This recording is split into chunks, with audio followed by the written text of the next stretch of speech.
been a lot of question marks and players that have stepped up, but now they get more different effort out there. So we're going to. What's the microphone? Are we good to start, Eric? I think we are as of right now. This is we're live streaming, so I think we're good. Okay, we're going to call this work session of the Glendale School District Board of Directors to order. We'll stand with you, salute the flag, and then remain standing for a moment. I pledge allegiance to the flag of the United States of America, to the republic for which it stands, one nation, under God, indivisible, indivisible, with liberty, justice for all. Okay, thank you very much. Garvey, can you please call the roll? Richard Cree? Here. Brenda Dubler? Here. Jeffrey Gallagher? Here. Richard Gates? Here. Kenneth Menzer? Here. Dr. Andy Mulholland? Here. Leah Sinclair? Here. Kay Stiver? Here. Gary Wallstrom? Here. Okay, very good. First up is a presentation to the board of the single audit report ending 6/30/20. Brenda, are you here? I am here. There you are. Welcome, welcome. All Good right. evening, everybody. Good evening. Nice to see you virtually. I'm going to make this pretty quick for you because I know you have a lot on your agenda for this evening. So everybody would have received a copy of the complete audit report, and was emailing with Patty today, and she assured me that everyone has read it cover to cover. So I'm really proud of all of you for that. We're just going to go through a quick PowerPoint presentation.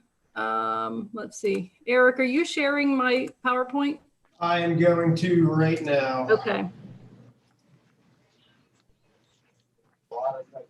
Okay, there we go.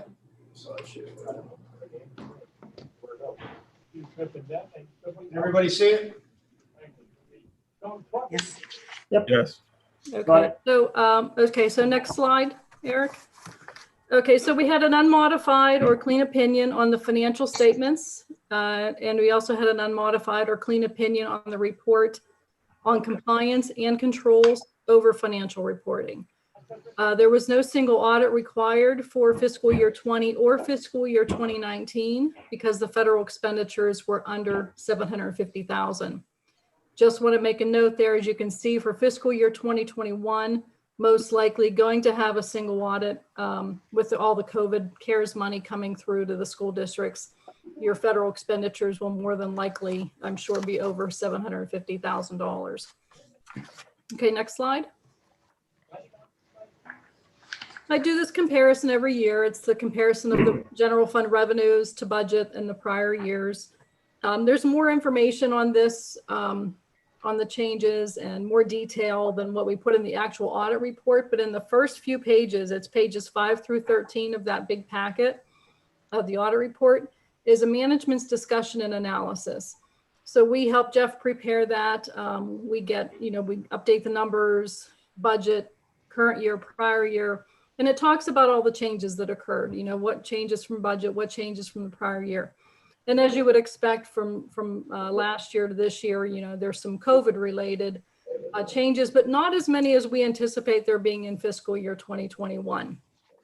You did have a millage increase in fiscal year 2020, so you can see your local revenues are a little higher than they were in fiscal year 19.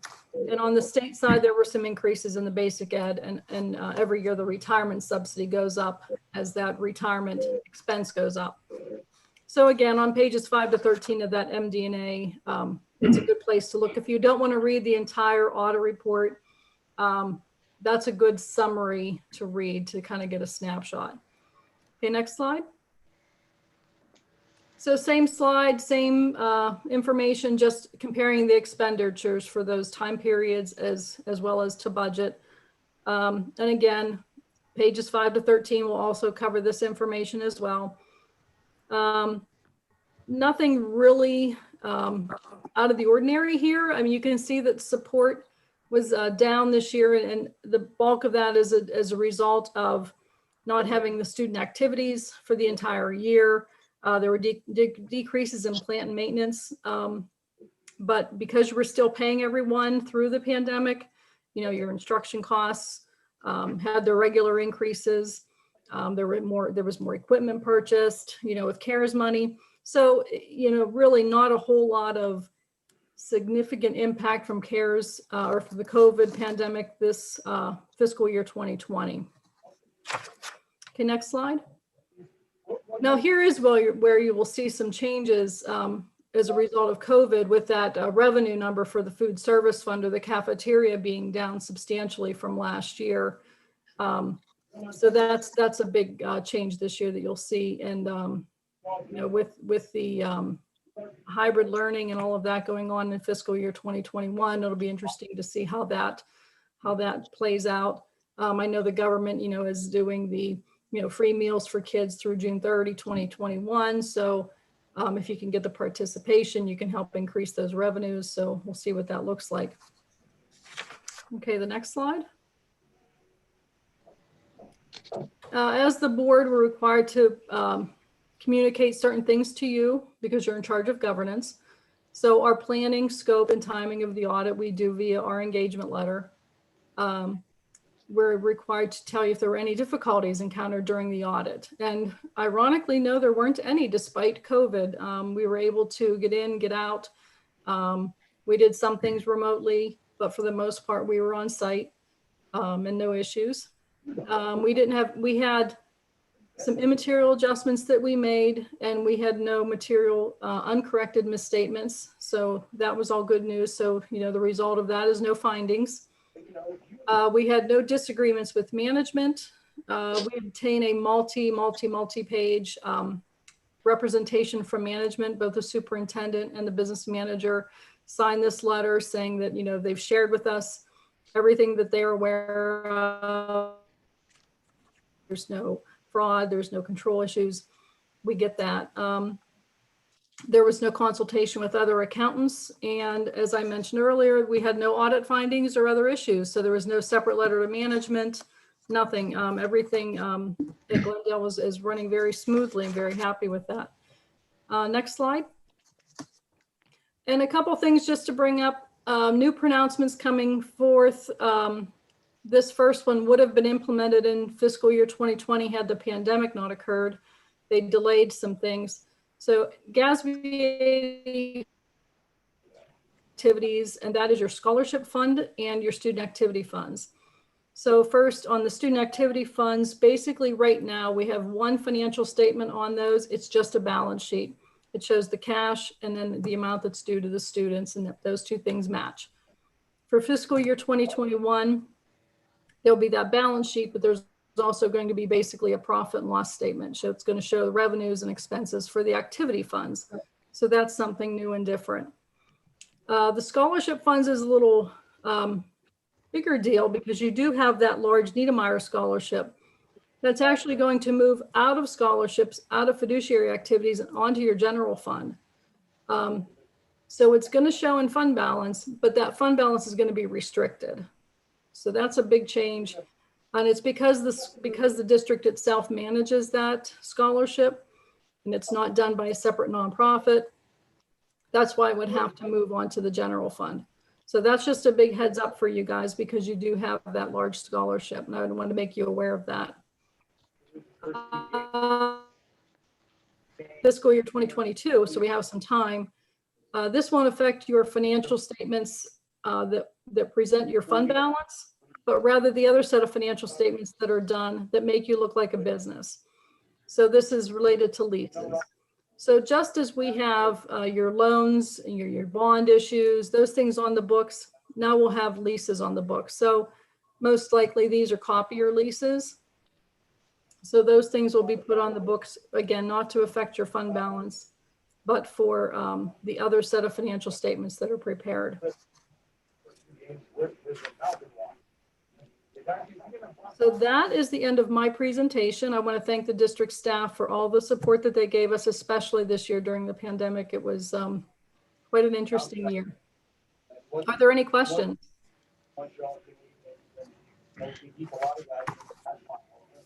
You know, he's been on short Any side. any questions for Brenda? And not to really be on the board here. That's been tough. He's a big part of this hockey team. They go Okay, well, as nowhere. everybody reads through that audit report, feel free to ask any questions Probably doesn't have a- virtually. There are pictures, lots of pictures. I like pictures. Just lots of words. Let's hope not, Bob. Thanks so much for your call. Okay, well, so you're done with me then? I believe we're done with you, Brenda. Thank you very much. Okay, thank you so much. Have a good evening. Thanks, Thank Brenda. you. Yesterday, Okay, moving on to our next presentation to our board. The admin team's going to discuss hybrid instruction. Mr. DeStabito. Okay, I'm going to start with a brief overview, and then we're going to share we have a PowerPoint as well. Much like the last time we met, we had a PowerPoint to update the board on community numbers and virus numbers that we've collected. So, but first off, we want to say how difficult a time this has been. We realize that for staff and our community, and we are pleased with the continued support and the cooperation of our administration, our school board, and our community. In December, our school board made a very difficult decision to close until January 2020. That was consistent with many schools in Pennsylvania and our colleges in Pennsylvania. And it was the right decision to work virtually during the peak times of virus transmission. On January 7th, information came from the state that really didn't do us any favors in regards to our closing. Secretary Ortega, Secretary Levine made a joint statement that contradicted the original statement for us to remain virtual until we were out of substantial mode. On January 7th, they made a statement that indicated that students should return, if at all possible, to schools starting the next semester. I think it's something all of us can agree on, that the right place for students is within our schools. However, the numbers in our community, which we're going to show you, haven't improved greatly to take us from the substantial range based upon their recommendation.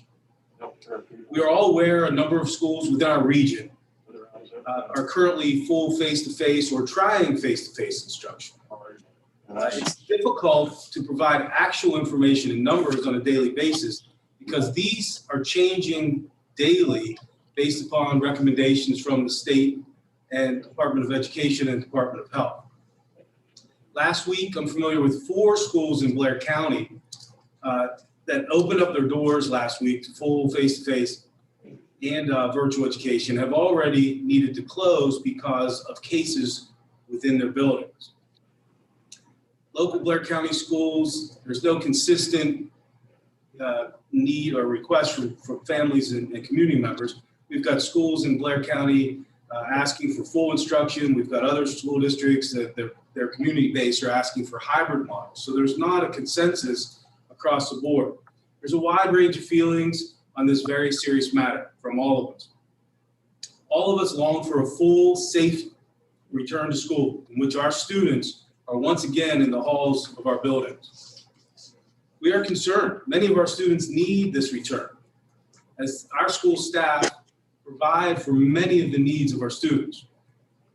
We're worried about what some of them have been faced with or what they may be lacking and what support they need from us as we move back. We all realize virtual education provided its share of difficulties for our students and staff. Our teachers and our staff have done an outstanding job creating a quality learning platform during this time. They're to be commended for their efforts. Our technology team and our administrators have looked at ways of providing the necessary equipment to be successful. And all in all, the safety and well-being has truly been at the forefront and the focus of all of our efforts. All schools in our regions are providing learning models that they're comfortable with locally in their districts. It's either in-person, virtual, or hybrid. All that I'm aware of have allowed them to return to athletics at this time. I'm not aware of any school that has canceled athletics. In fact, games have begun for many of the teams in our region at this time. All of us want to look to a return in a normal routine. None of us want to have to move from one model to another. State guidelines have made it very difficult for us to do so, in that if you have 2 to 4 cases locally, you'd have to close for a 3 to 5 day window based upon our school size and flip-flop from full virtual to hybrid and vice versa. We're all concerned with making the best choice possible on how and when to reopen fully. At this time, we're going to present some current community data, local school district community data as well through a PowerPoint for discussion. This time, I'm going to ask Eric to put the PowerPoint on screen.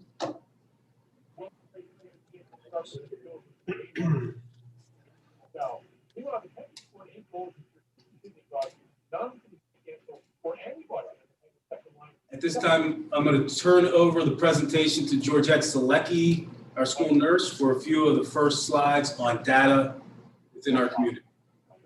Georgette?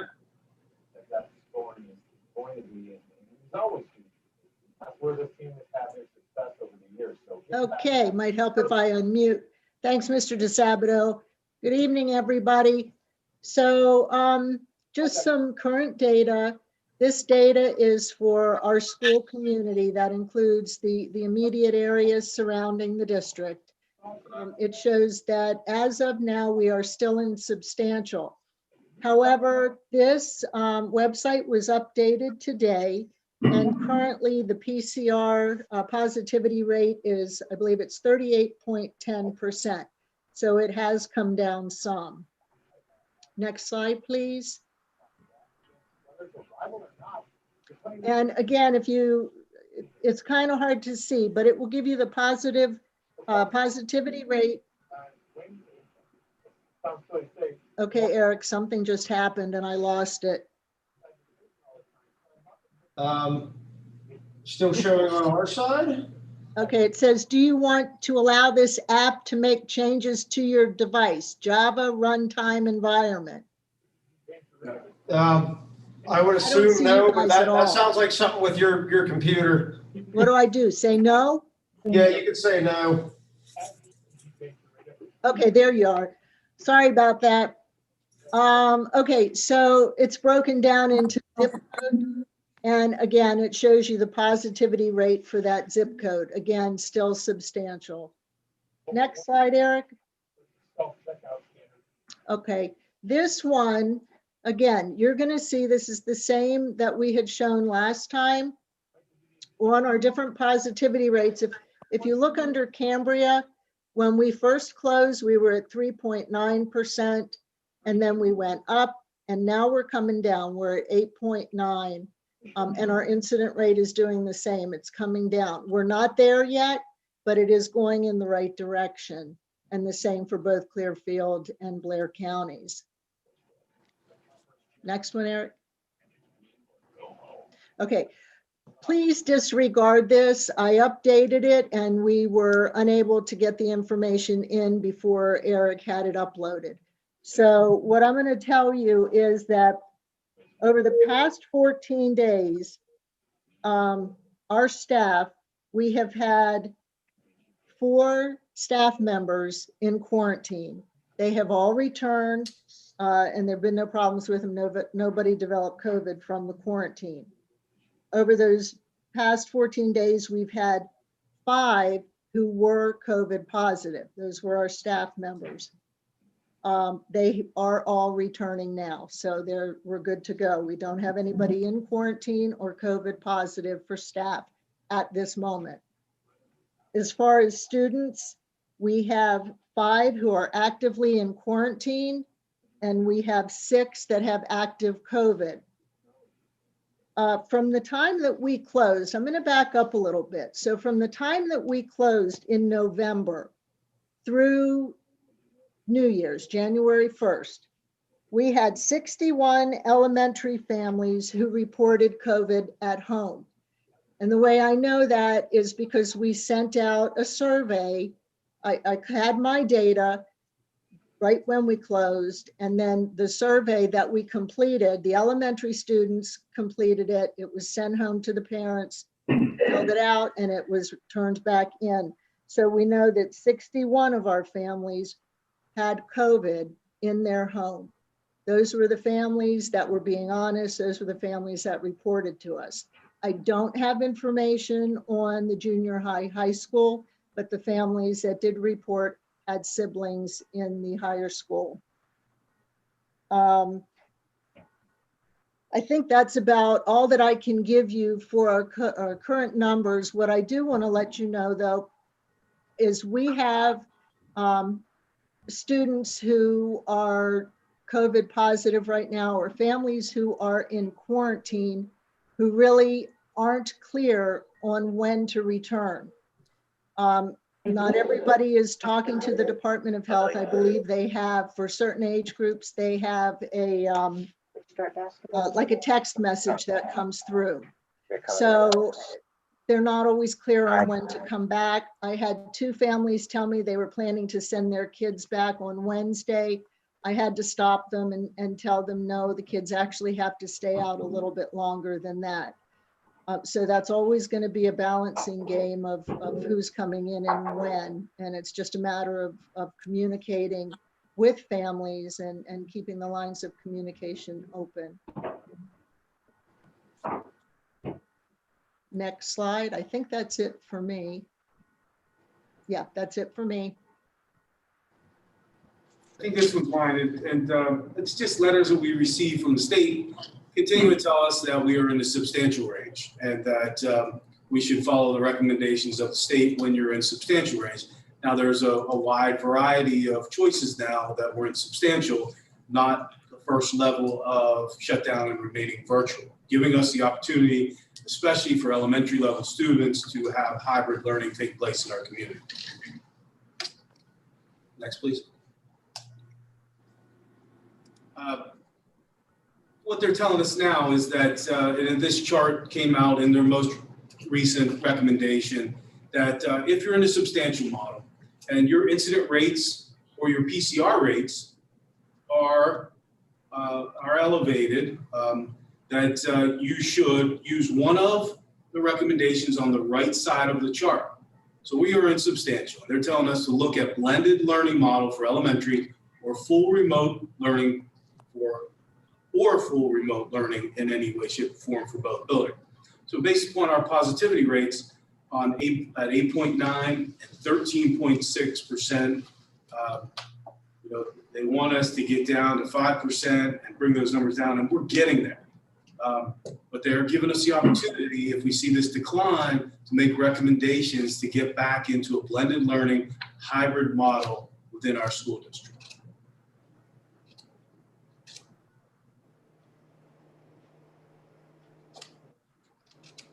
So we're going to have both principals just give an overview of our original hybrid plan in both buildings on what that would look like and how it will look tomorrow here at the district.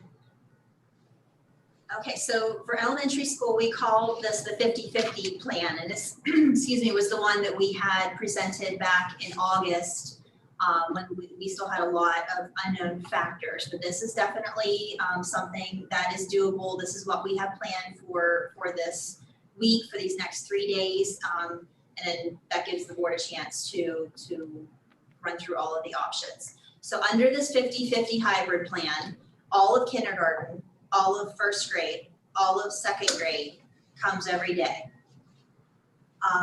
Excuse me, except Wednesday. They come Monday, Tuesday, Thursday, Friday. So Monday, Tuesday, Thursday, Friday, kindergarten, first and second. Learning support students have the option of either coming 2 days a week or 4 days a week. And we've reached out to all of those parents and asked them what choice they would like to make.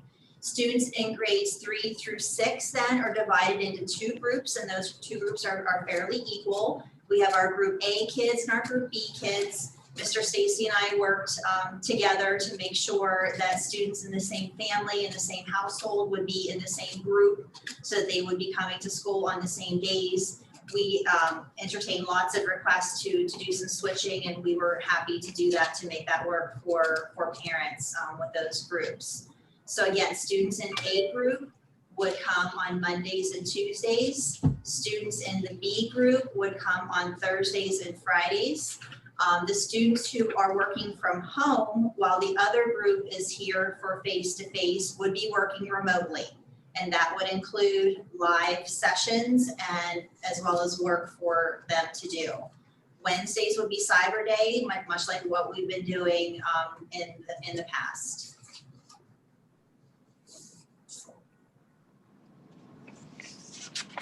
So some cons with this situation is that it only allows our students in grades 3, 4, 5, and 6 to come 2 days a week for in-person instruction. And then another con is we still need a full staff to make this hybrid plan work.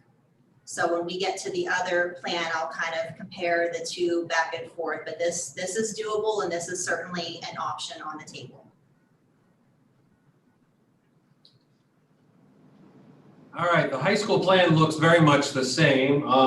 We are dividing the groups into A and B. On Monday and Tuesday, the A groups are in person. On Thursday, Friday, B groups are in person. And Cyber Wednesday. Cyber Wednesday will look the same as it is now as far as being office hours and catch-up time for kids that are falling behind. IEP students will be able to attend 4 days a week.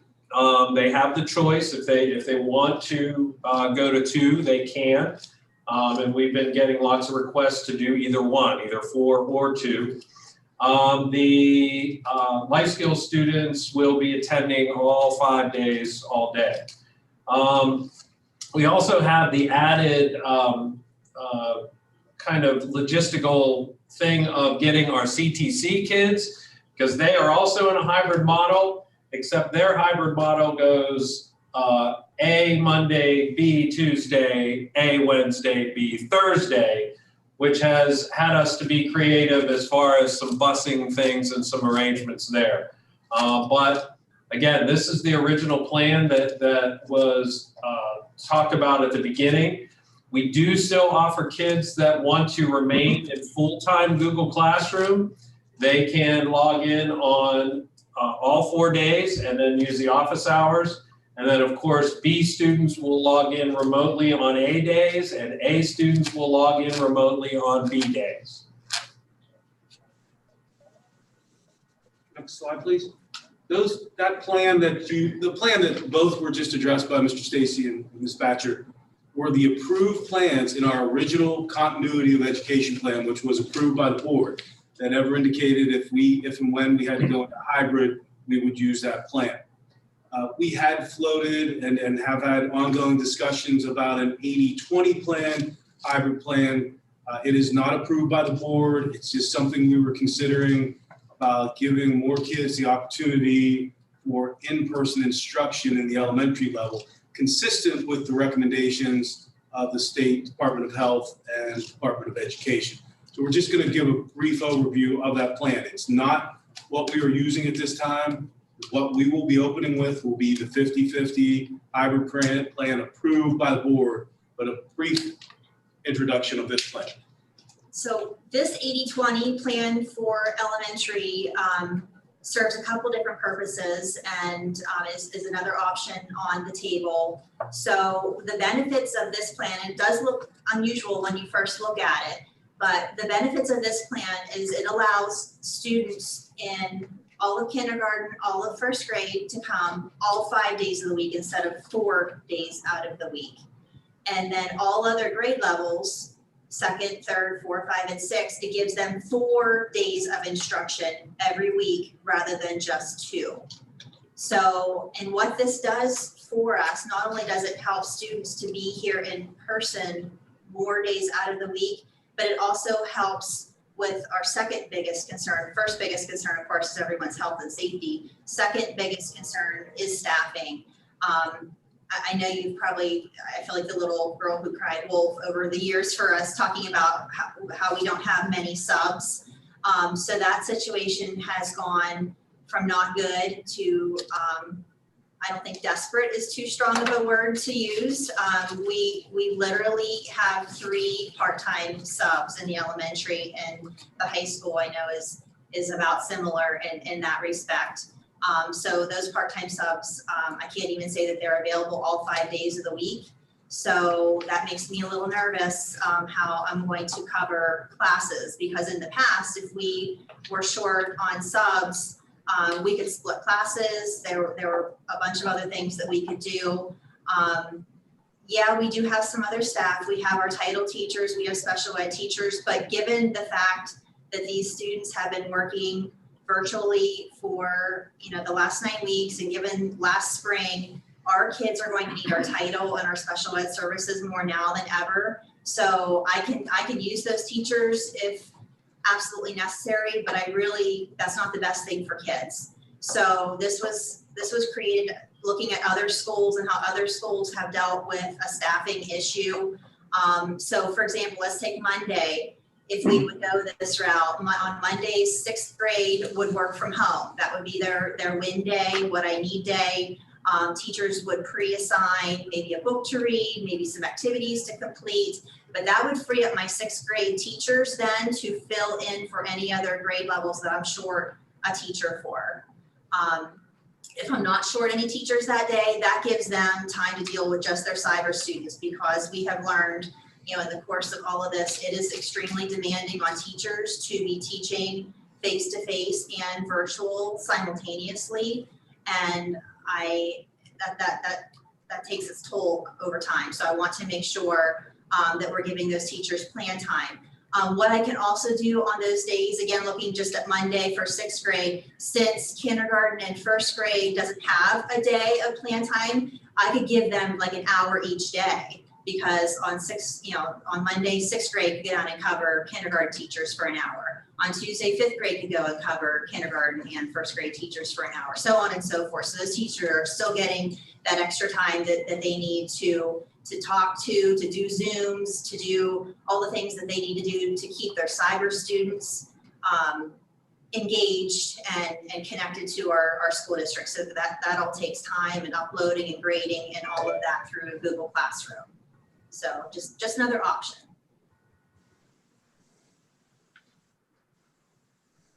So what concerns we have? And we just keep coming back to the staff coverage, the lack of subs. We don't have them. We're reaching out to colleges and universities. You'll see tonight we're trying to partner with Penn State, Maine.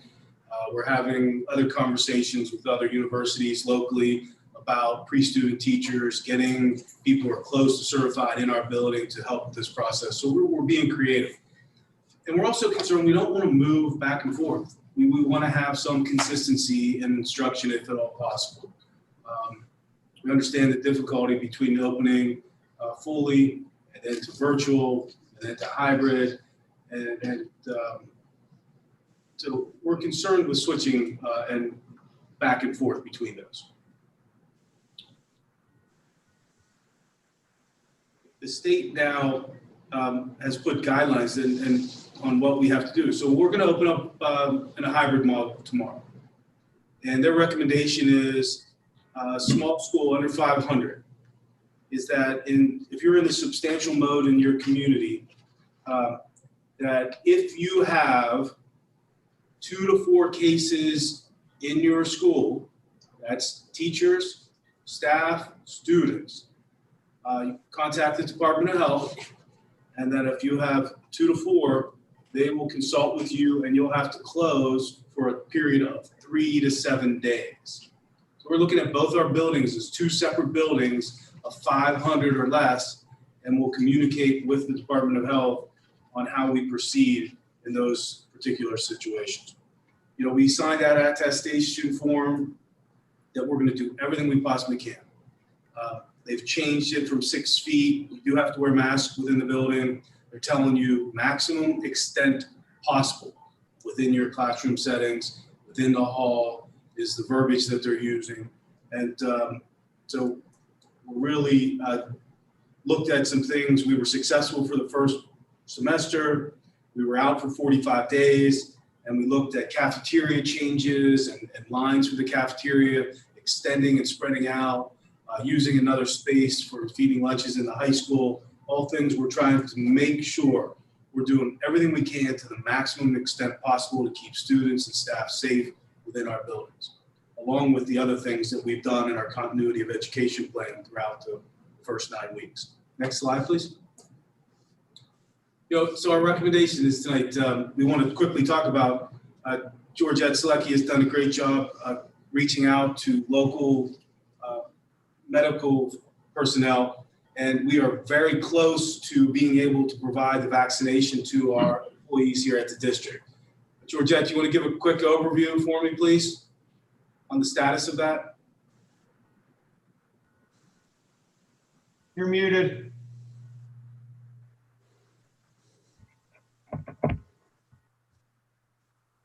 Oh, technology. Anyway, I contacted Patton Pharmacy and have been working with the pharmacist to get all our staff, those who want it, vaccinated. He has placed his order today to include the number of vaccines that we think we're going to need.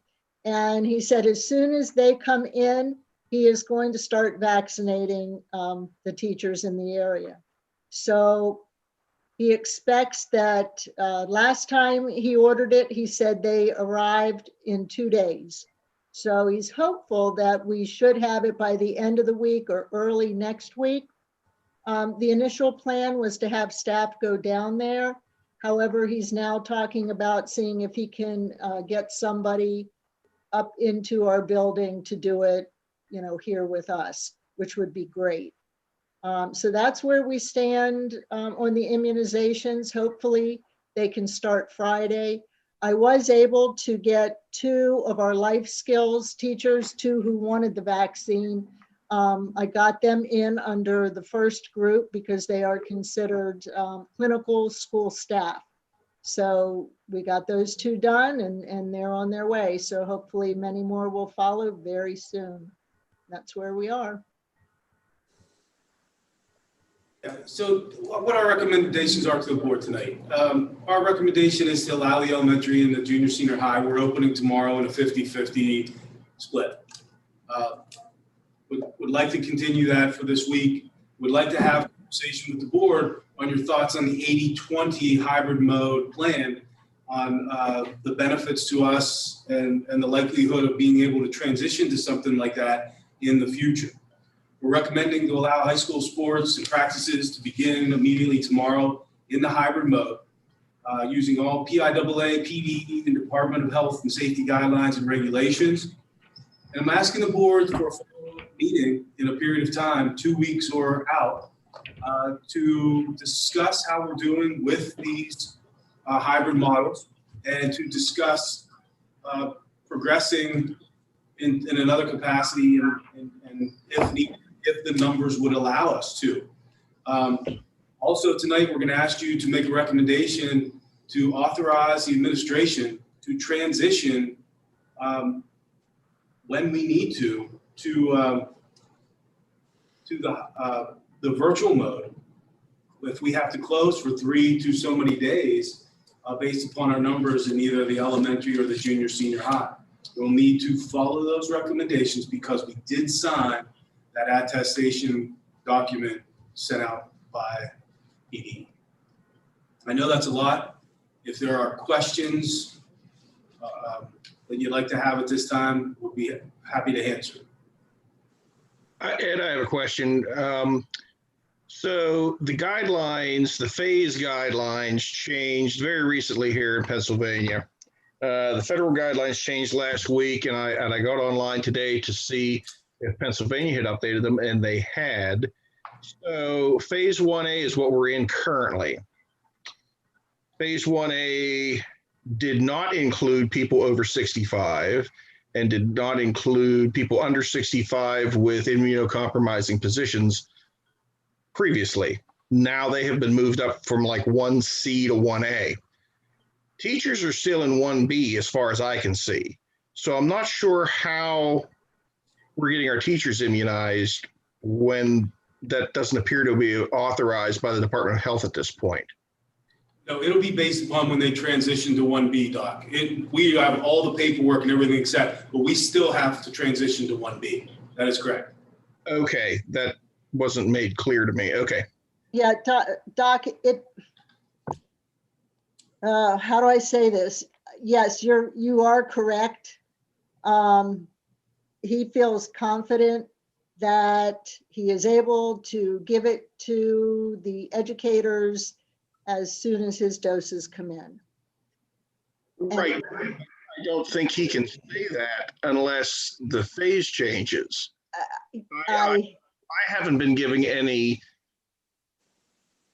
indication that it's going to change or at what time. Now, maybe it will, because this changed without any big announcement to us in the medical community.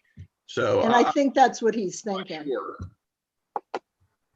I just don't want everyone to count on it because the wheels of the gods grind slowly sometimes.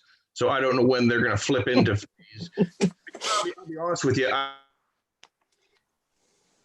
I don't know how they're going to handle even getting 1A accomplished, because the logistical nightmare of trying to distribute this vaccine from the information I have hasn't really been addressed that well. At least if it's been addressed, it hasn't been conveyed to the medical community as far as how this is going to roll out.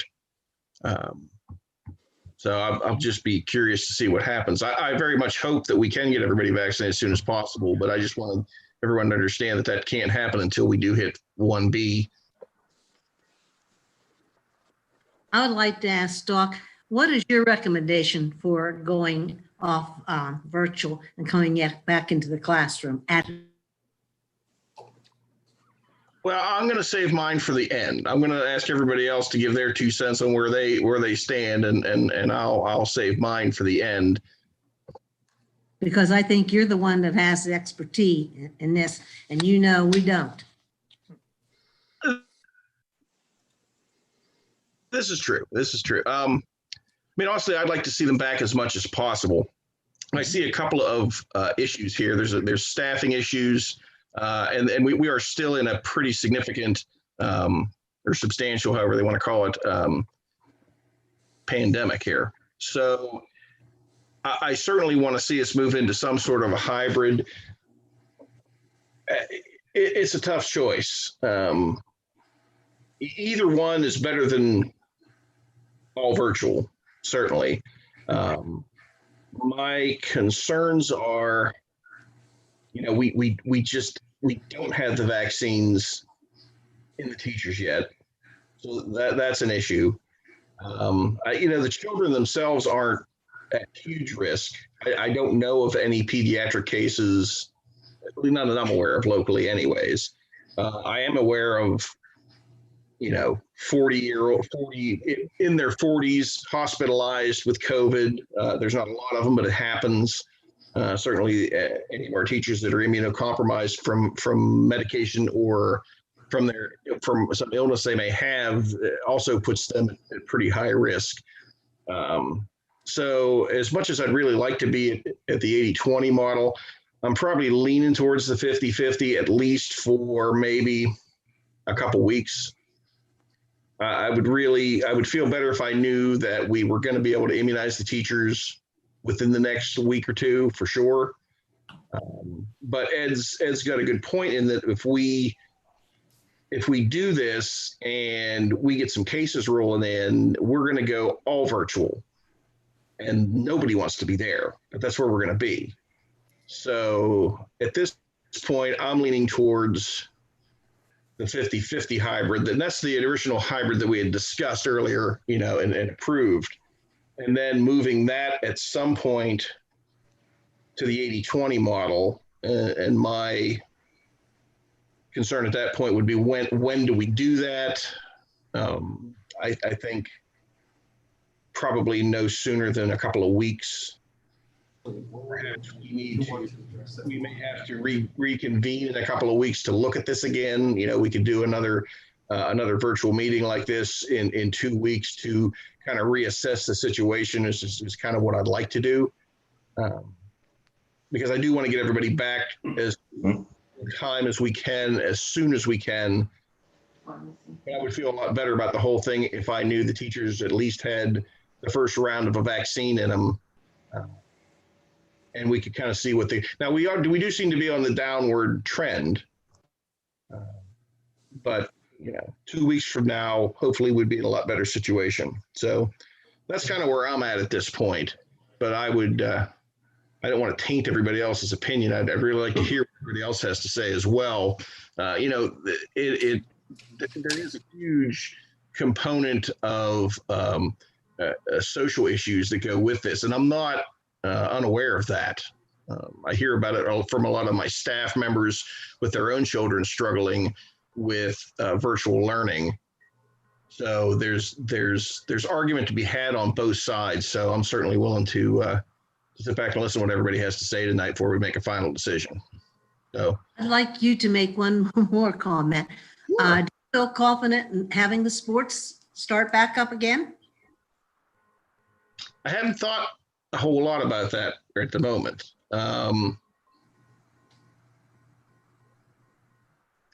Sports is always a sticky wicket.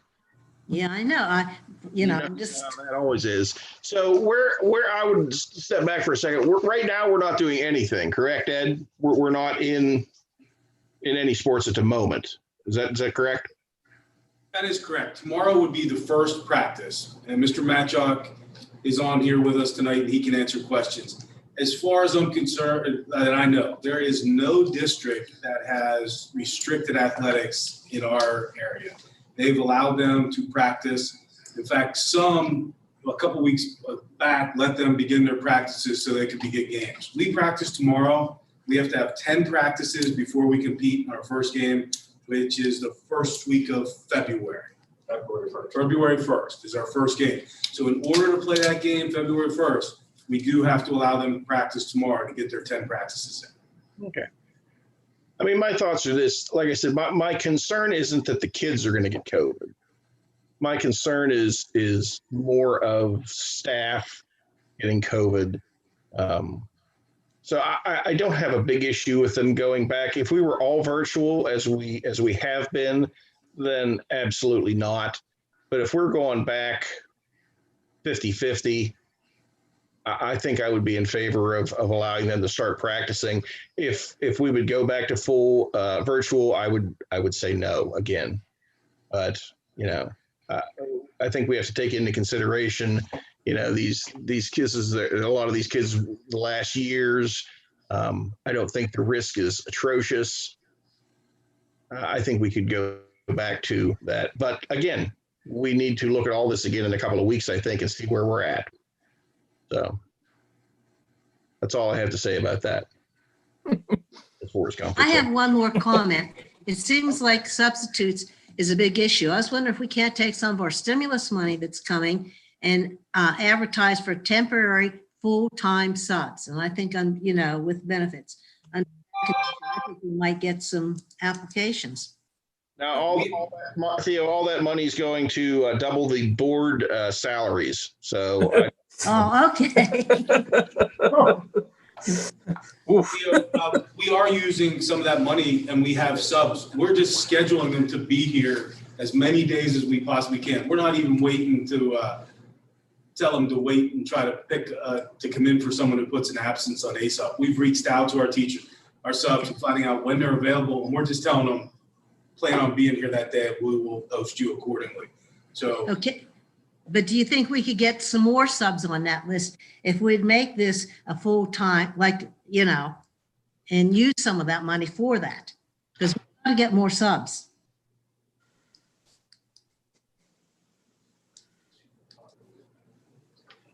It's a possibility.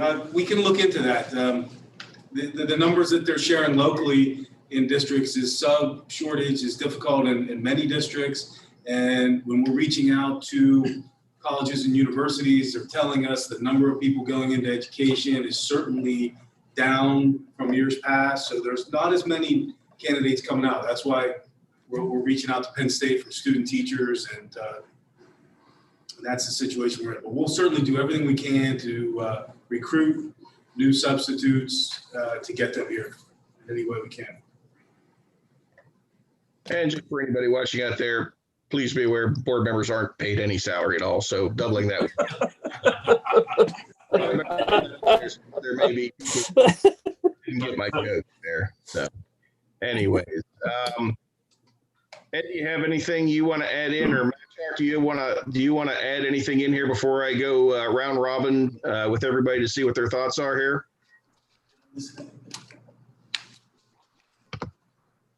I think I got Georgette. Did I miss anything? There was a lot going on. Mute button. I don't think so. I think we've got everything that we need Okay. as far as the numbers and what's going on in the Thank district. you. One more thing though, one concern that I do have with our students, and I guess this is just going to be what it is, but for those who don't know, we have with the COVID, by the time a kid is showing symptoms, they've been infectious 2 days before. So, you know, that's going to be, I think there our exposure is going to be greater. That's about it. Dr. Mulholland?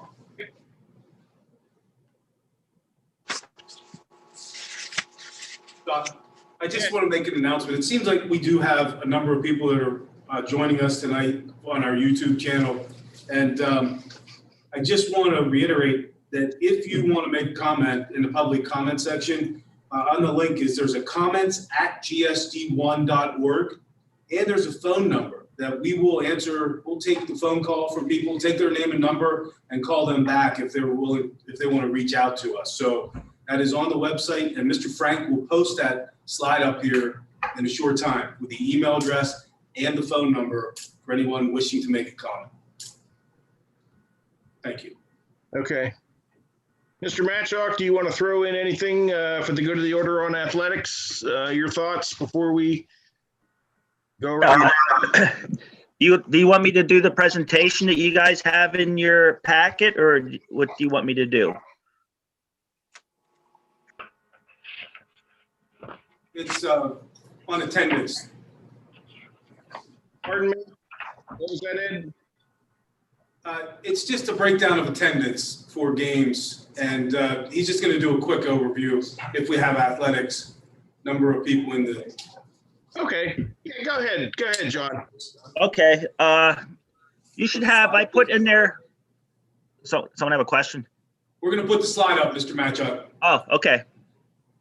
There it is. Okay, hold on. I gotta. Was that the spectator plan? Is that what we're going to talk about? Yes. Yeah, got it. Yep. Okay. Yeah, that All right, I put together, like, not knowing what our rosters are yet because we haven't had any practices, but just gave a guesstimate of what we're going to have. Based on our gym capacity, if we do 20% like we did in the fall, we can fit 127 people in there. And again, this will be the same as like what we had in the fall as far as masking and situation. I broke it down to each sport, and with our league, we have to give travel numbers. Each school has pretty much started all their practices and games thus far, so they know what their roster size is. So we can stay under 127 people if we give each kid 4 tickets, or ticket vouchers, I guess you would say, to get into the game so they can have their parents, their friends maybe, allowed into the game. The only request I have, I guess it'd be up to the board, is based on everything that's been going on here, and maybe not for this season, we don't charge attendance. Right? It's only $3 per person, and we're only going to get maybe not even 100 people in there, right? Just to, like, I don't know, give the people in the community a little bit of a break. We're not going to allow, as a league, all right, we're not going to allow any fans, away fans that is, into our gym. Everybody in our league has done that. But they can pick up the live stream. Each school submitted their live streams. I have copies of links and everything like that where people can watch for free. We are going to do the same thing. If people don't get a ticket voucher, we will have the games on the YouTube channel where they can watch them free as well. You know, as far as that would go, Mr. Matchawk, I would think if you didn't want to charge admission, I don't have a problem with that per se. But what I would do, because that would be one less person that would be there, you wouldn't have to have a ticket seller. All right. Yeah. you could just maybe our guys down in the shop could build us a little donation box and put a fairly large sign on that says, you know, due to COVID-19 and the strain on the community, we've decided not to charge admission this year. However, if you would like to make a donation to the athletic department, you know, that would be greatly accepted. I mean, generally, I still pay when I go, even though I don't have to. I think a lot of people might still want to chip in a little bit to help you out. I hate to see you take the hit in the athletic department because that's, you know, if there's 100 people there, that's $300 a game. Yeah. That's going to add up. And, you know, that's, you know, uniforms, shorts, something for the team. So I'd hate to see you give up all that money. And I think the community in itself is pretty generous. And I think you get a lot of people that would, even though you weren't charging, would probably still put their $3 in and be happy enough. So that would be my suggestion on that. All right. Well, I put, if you guys all have a copy, I put a breakdown for each sport as far as how many people will be in the gym and giving the ticket vouchers out to people. So we'll be way under the 127 people that we can fit in there. The only sport that usually draws a large crowd is wrestling. And a lot of schools have, when they come to Glendale, they'll have their squads are pretty big, but we still stick under the 127 capacity that we are allowed in the gym. The only thing with wrestling, though, is our junior high wrestlers, after their matches are over, they would have to leave. That's what all the schools in our league are doing, is their junior high wrestling has to leave. That way they can get more fans to stay in the stands. But what the schools are doing, if the junior high wrestlers want to stay, they'll put the live stream up in the auditorium or the cafeteria, as long as there's a coach there that is obviously supervising them.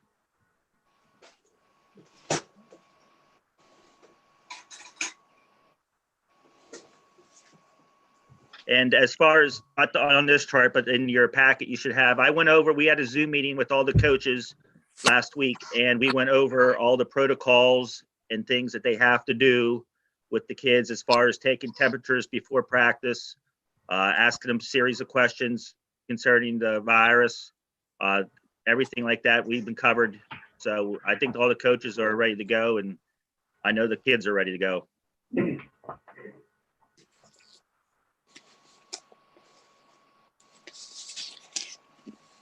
All right, is that all you got, Mr. Matchart? That's all I have, unless you guys have any questions for me. Okay, well, let's just first up, since Mr. Matchak's just finished this thing up, anybody have any comments or questions for Mr. Matchak before we cut him loose here?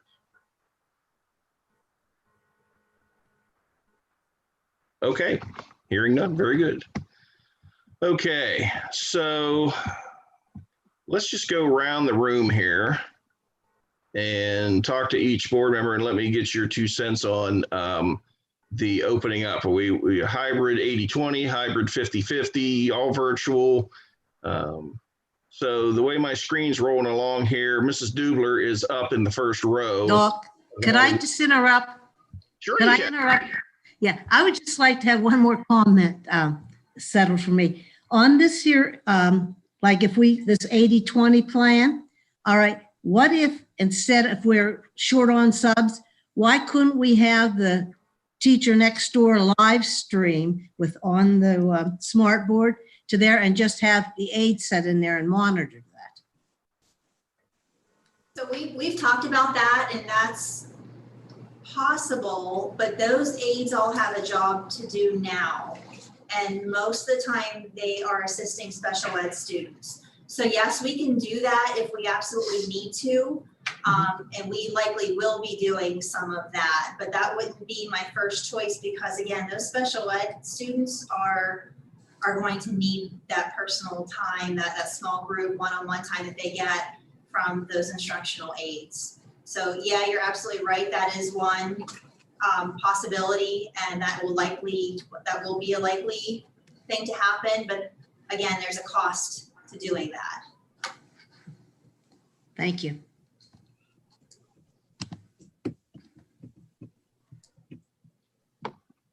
Okay, Mrs. Dubler, you're up. I'm glad you guys clarified the 80-20 because I don't think I quite understood it when we got emailed it last week. To me, I feel like we need to get the kids back in school as many days as possible. I also think maybe that having the 50-50 this week isn't a bad idea. Maybe going next week, but if we can get these kids into school as many days as possible, I'm on board for that. Do we happen to know how many staff has actually had COVID?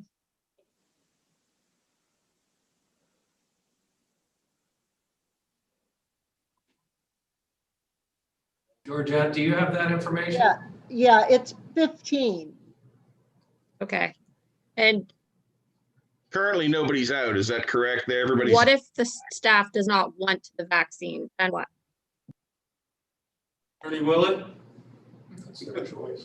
I thought it's an individual choice, but we'll have a legal. At the present time, it cannot be forced, but I think that the administration has done a really good job in terms of getting information out and collecting data. You turned up the volume, Amy? We're having trouble hearing you. I think you need to get closer to the microphone. Okay. Sorry. Can you hear me now? Is that better or no? A little bit. I don't know what else to do. What I indicated was at the present time, it cannot be forced. However, I believe that the administration has done a really good job in terms of communicating with the staff and collecting data in terms of the numbers who are in line right now to get the vaccination as soon as possible. I guess that's my only concern, is obviously I feel like the kids might not be as affected by it. So let's get them back to some kind of normalcy. Obviously we hear that staff shortages, that's going to be a concern, and the substitutes. Do you guys feel that the 80-20 plan has a better substitute option than the 50-50? That was our feeling, that created 3 bodies every day, Okay. which would give us greater flexibility. And it's certainly not ideal. And I know teachers aren't saying, oh, that's exactly what they want, but anything we can do to provide, to keep the doors open and bodies in front of our kids would help us. Yeah, I agree. I mean, I like Doc's idea of, trying to do the 50-50. Obviously, medical professionals are going to have the best insight into this, but I mean, I'm all for going 80-20 as quick as possible, or just full bore. But I don't know, that's just my thoughts. Oops. I would really like to reconvene in 2 weeks. Whatever we do tonight, I would like to regroup in 2 weeks to see where we're at. My hope is that when we come back in 2 weeks, that the COVID numbers will have fallen off more and we would feel more comfortable moving forward. Plus, I think we'll have a better idea of what's going on with the vaccines at that point.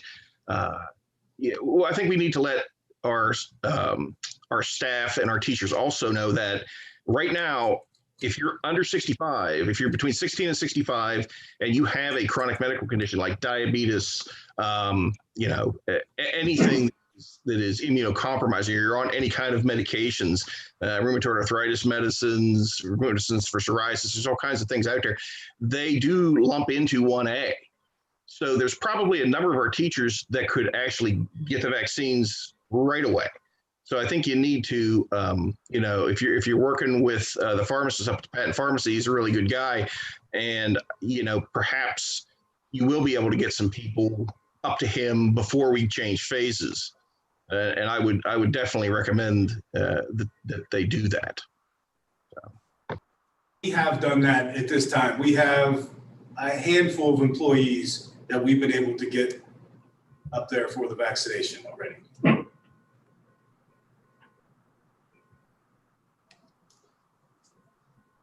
Doc's muted.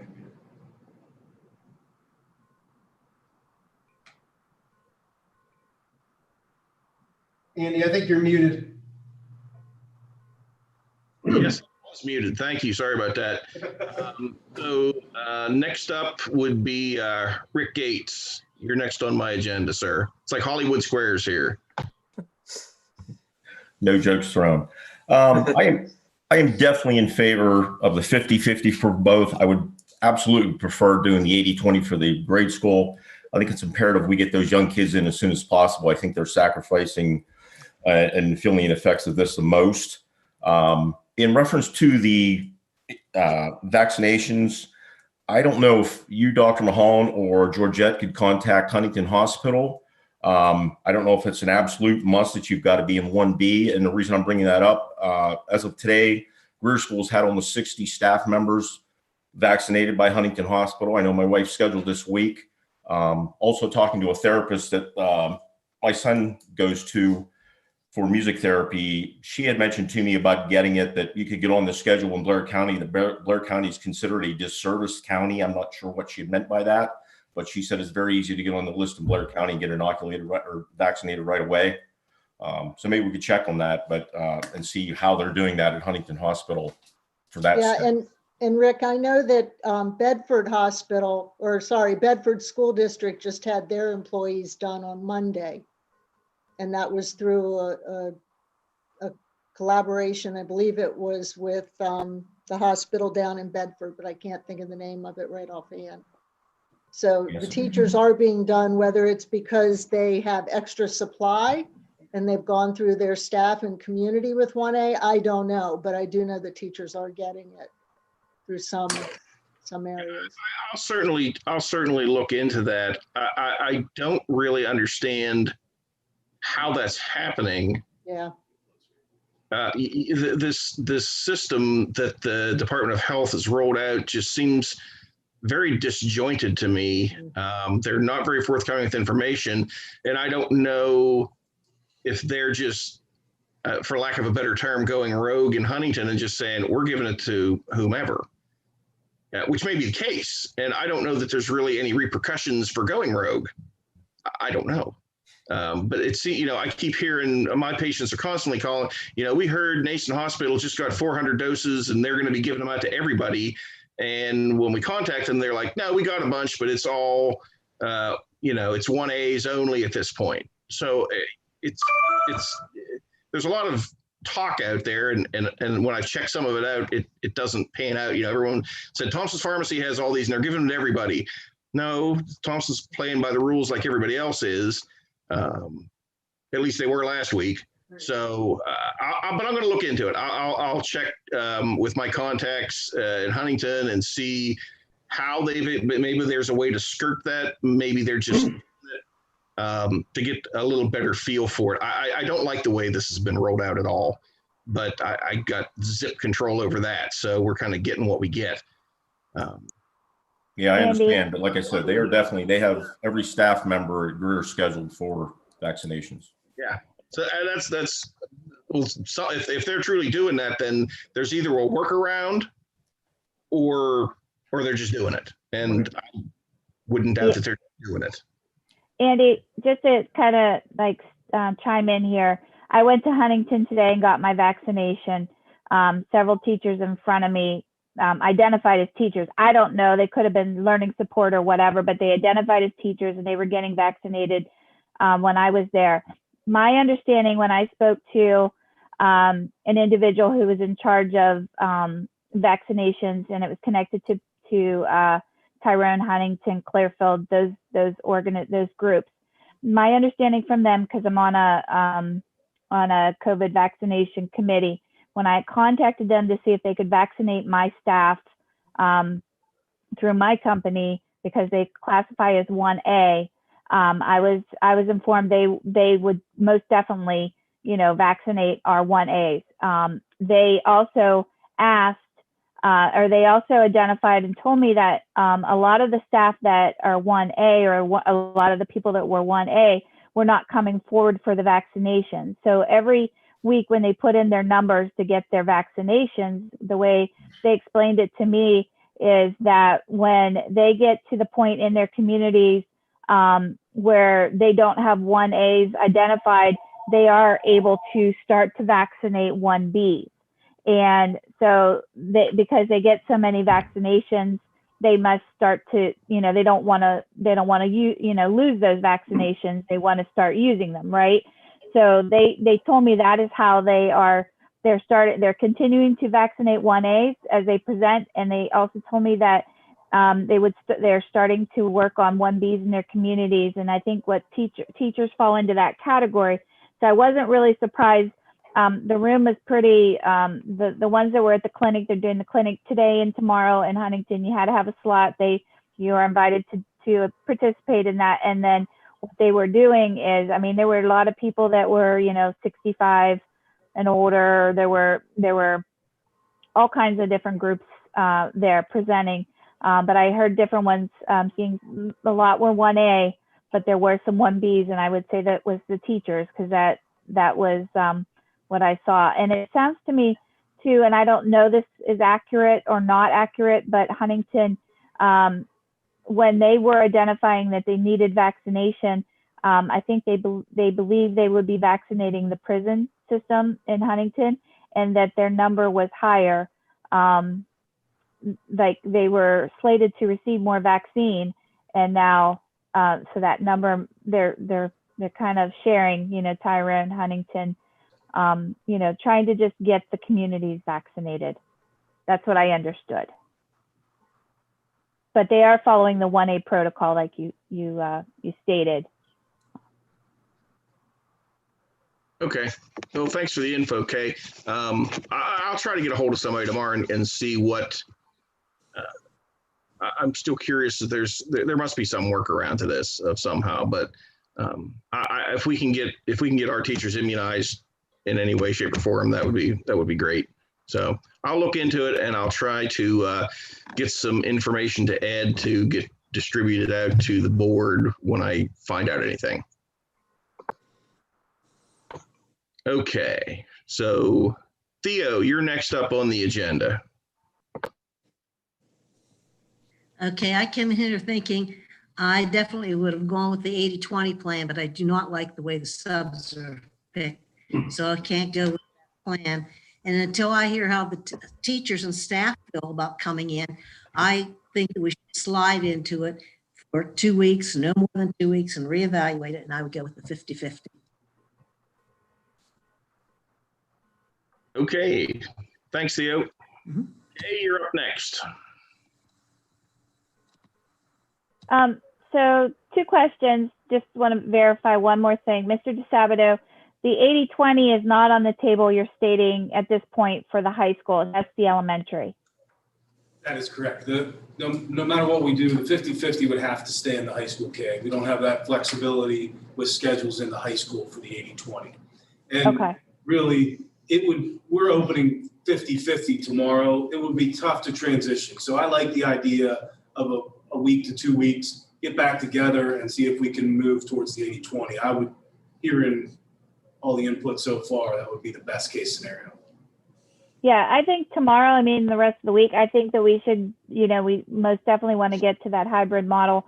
We want to do the 50-50, whatever takes us back to the most days in the classroom with the students, especially in the elementary, I think is most important. I can't imagine kindergarten through 2nd grade trying to be virtual, trying to virtually learn. As with a lot of students, I can't imagine that. So I want to get to as many days as possible in person sessions. So I would support the 80-20 in the elementary if that can gain us some more days with the students in that category. I'm in favor of the 50-50. Let's get it moving, reevaluate in a couple weeks, most definitely get it moving.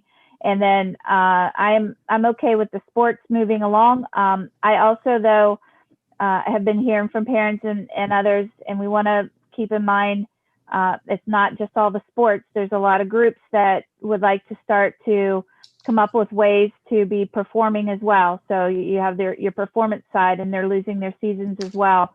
So you have your choirs, your band, your drama kids.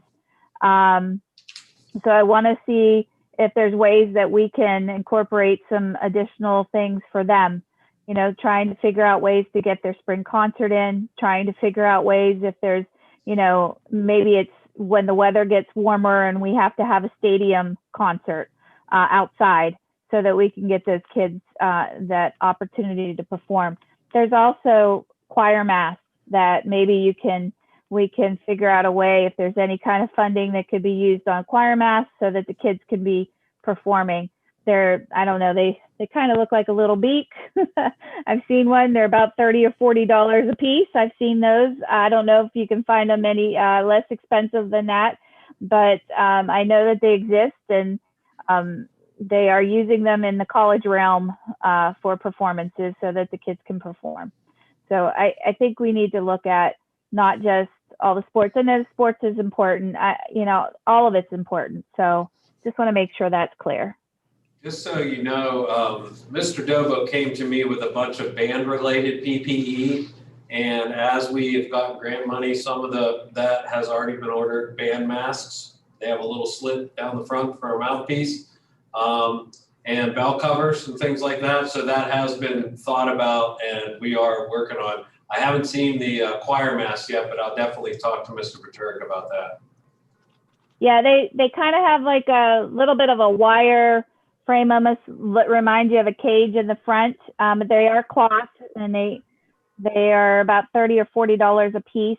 I can probably send you a picture of what one looks like a little bit later, but I'd like to see us doing something for that group.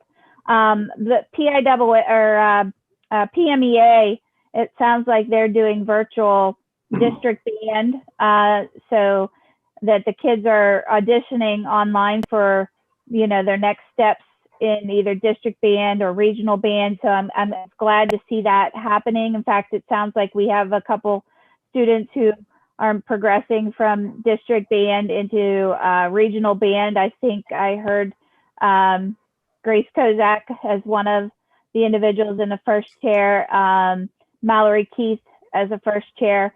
So that's really exciting news that they're continuing to do those auditions virtually and those groups.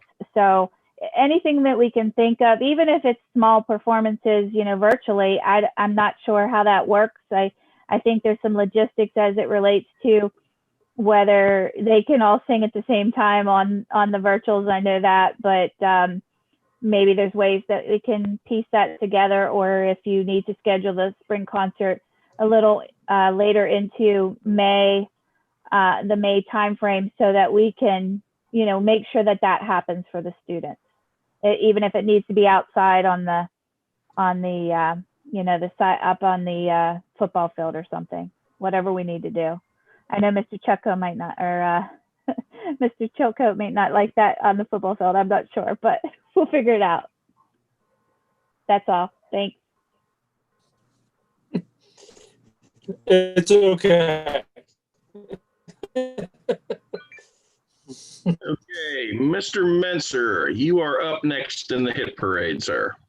Yes, I'm all for the 50-50 hybrid plan. I think we all pretty well much want all the kids to come back as soon as possible.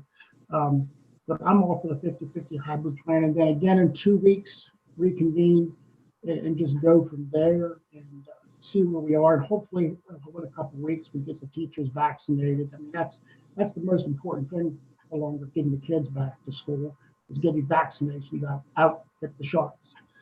And we'll just see what happens in 2 weeks and we'll reconvene. Okay, thank you, Mr. Menser. Mr. Wallstrom, you're next. Unmute there. I am fine with either plan, either hybrid plan. Like everybody else, I think we need to get the students back in school, and I'm fine with either plan that the administration supports.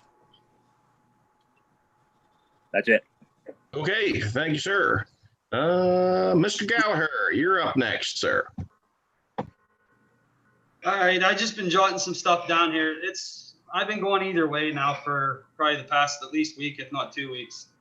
But just in this meeting right now, it just seems like the health and wellness of the teachers and students are being disregarded so that we can return back to at least hybrid or face-to-face. The comment was made at the Department of Health. The recommendations increased how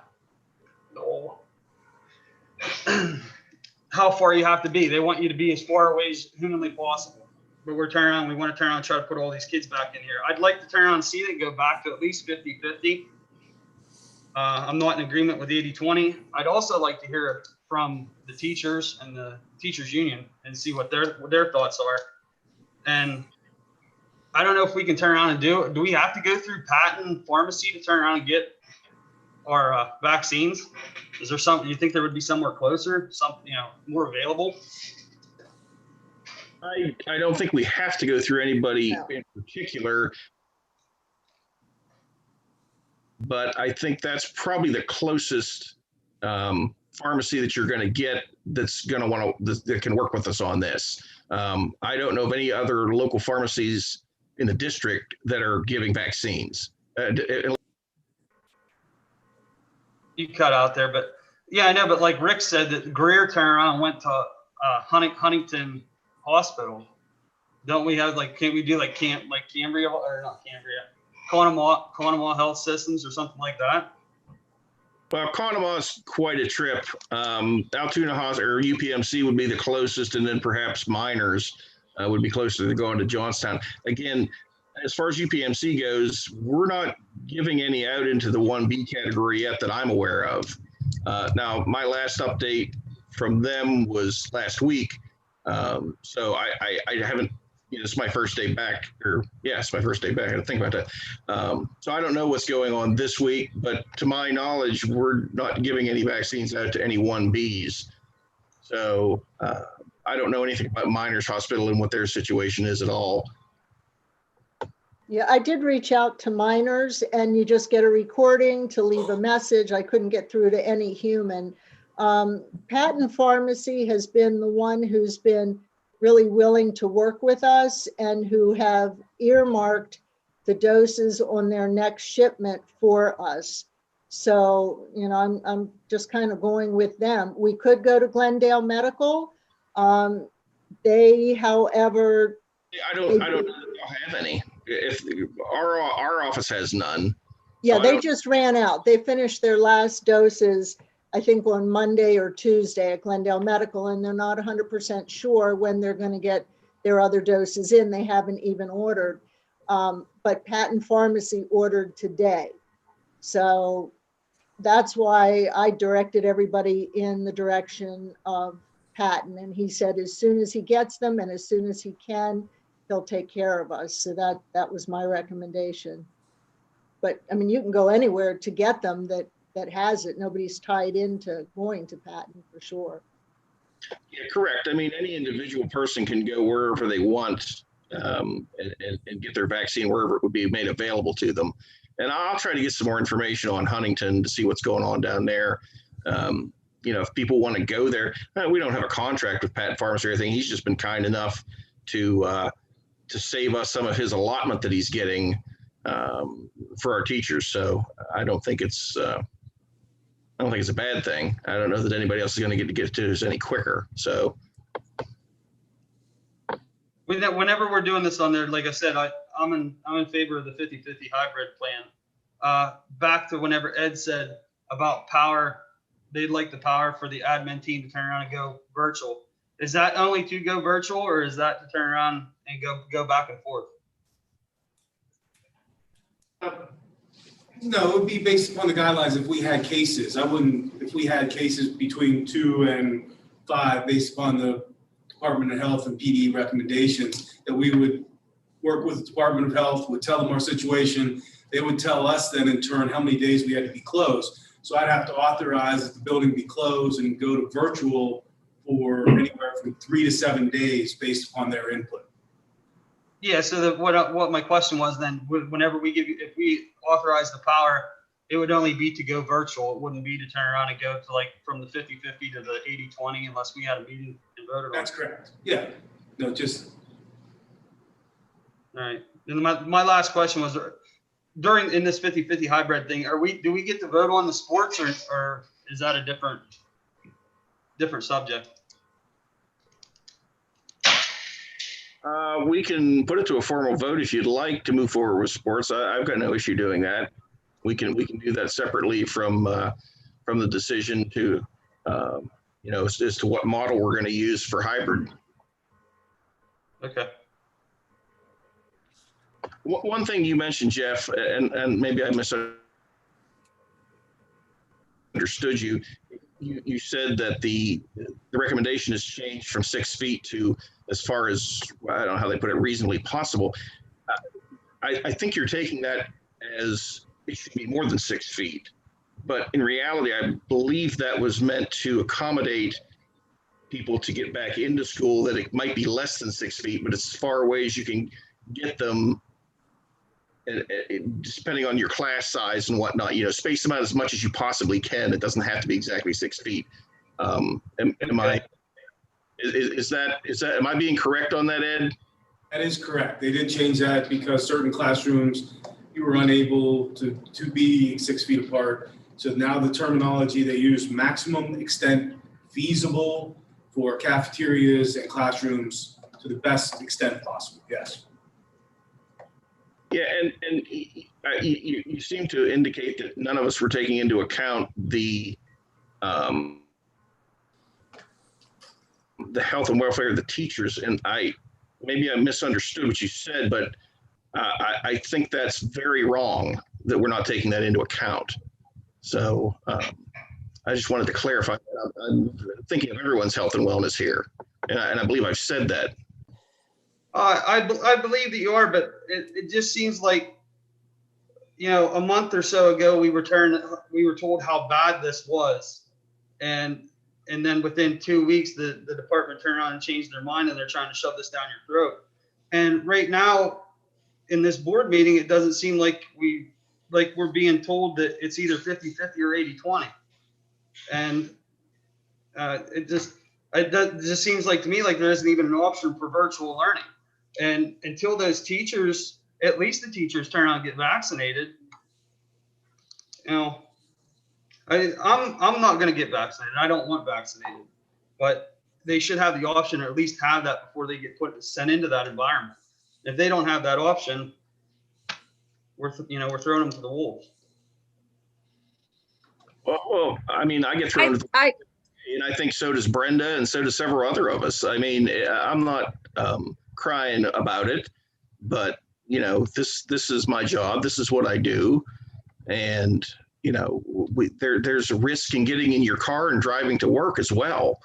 And I'm not trying to poo-poo the risk. I'm really not. But we're trying to keep it. There's a balance to be had here. We can't just cut the kids out of the equation completely and just worry about getting teachers vaccinated. I think we need to do everything we can to get them vaccinated as quickly as we possibly can. And if there are teachers who are, in a way that they're extremely indisposed of and are super high risk, then perhaps that person needs to be on a sick leave or a sabbatical or something until they can get vaccinated. I don't know what the options are there, but I don't think we can just go to full virtual learning until everybody's vaccinated, because there are going to be a certain amount of people that don't want to get vaccinated, like you. And it's America. You don't have to get vaccinated if you don't want to, but I don't think we can keep the kids in virtual learning forever and have them not come back to work ever because they don't want to get a vaccine, but they don't want to come to work. There's a sticky wicket there to be had too. But I mean, by no means am I discounting anybody's health here. It's a lot of hard decisions are being made here, but we have to include everybody in this mix. So I think the 50-50 hybrid is a very reasonable way to approach this to begin with. It's the first step forward, yeah. So I mean, that's the best that I can do. I can't see shutting us down completely anymore, and I really can't see jumping back in with both feet either, because I think that's a big mistake. Okay, I have one question. I have another question then for Ed. Whenever he turned around and made that statement that there were 4 schools that turned around and went back, are they actually closed now? The Department of Health, they met the criteria of whatever size their school was. They met the criteria that they had to close for a period of time. The Monday off holiday helped them. So some were off Thursday, Friday. You count the weekend, Saturday, Sunday, Monday, and then they were back in Tuesday. So they're closing anywhere from 3 to 5 days that I'm aware of, Jeff. But they whenever those are all Blair County schools, correct? That's correct.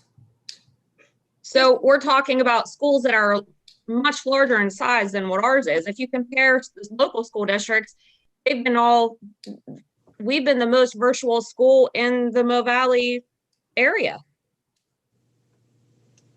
Like, I feel like the greater good has to be considering the children that are home and the parents that are really struggling. I mean, we talked about that last meeting. The attendance that drops off and the kids' grades that are suffering and the parents that are trying to do, work and then come home. And, if we're as a board taking the climate of the parents and the people in the community, I don't even think they're going to be happy with 50-50 from what I'm hearing. But we have to have a responsibility for the safety. I get that. So I 100% agree with Doc. The greater good has got to be, the majority of our children need to be in school. And we can't just compare our district to Blair County schools either. Like we got to take care of ours. If I could just interject. Yeah, I agree with Brendan that, we got to make decisions for us. I'm not overly interested in making decisions just because somebody else made that decision. I think we have to do what's right for our staff and our students and our community, because what happens in Blair County is different than what happens up here. It just is. I understand that, but that's a what if. We're just using those 4 schools as an example. And like I said, I'm happy with 50-50. I'll go with that. But if those turn around, those schools went full face-to-face and had that problem, we're not going to do that. We're not going face-to-face. So hopefully our hybrid model works out a lot better. Yeah, I think that's the hope. I mean, if we can ease into this a little bit, in a couple of weeks from now, things are looking significantly improved, and I'm hopeful that we can work out something and find somewhere the teachers can get vaccinated, even if the phase doesn't change. I would like to definitely move forward in a couple of weeks. Okay. Do you have anything else you wanted to say, Jeff, before I move on to Mr. Cree? No, I'm good. Thank you. Okay, thanks, Jeff. Okay, Mr. Cree, you're up. I am good with the 50-50 model to ease everybody back in and then reevaluate in 2 weeks.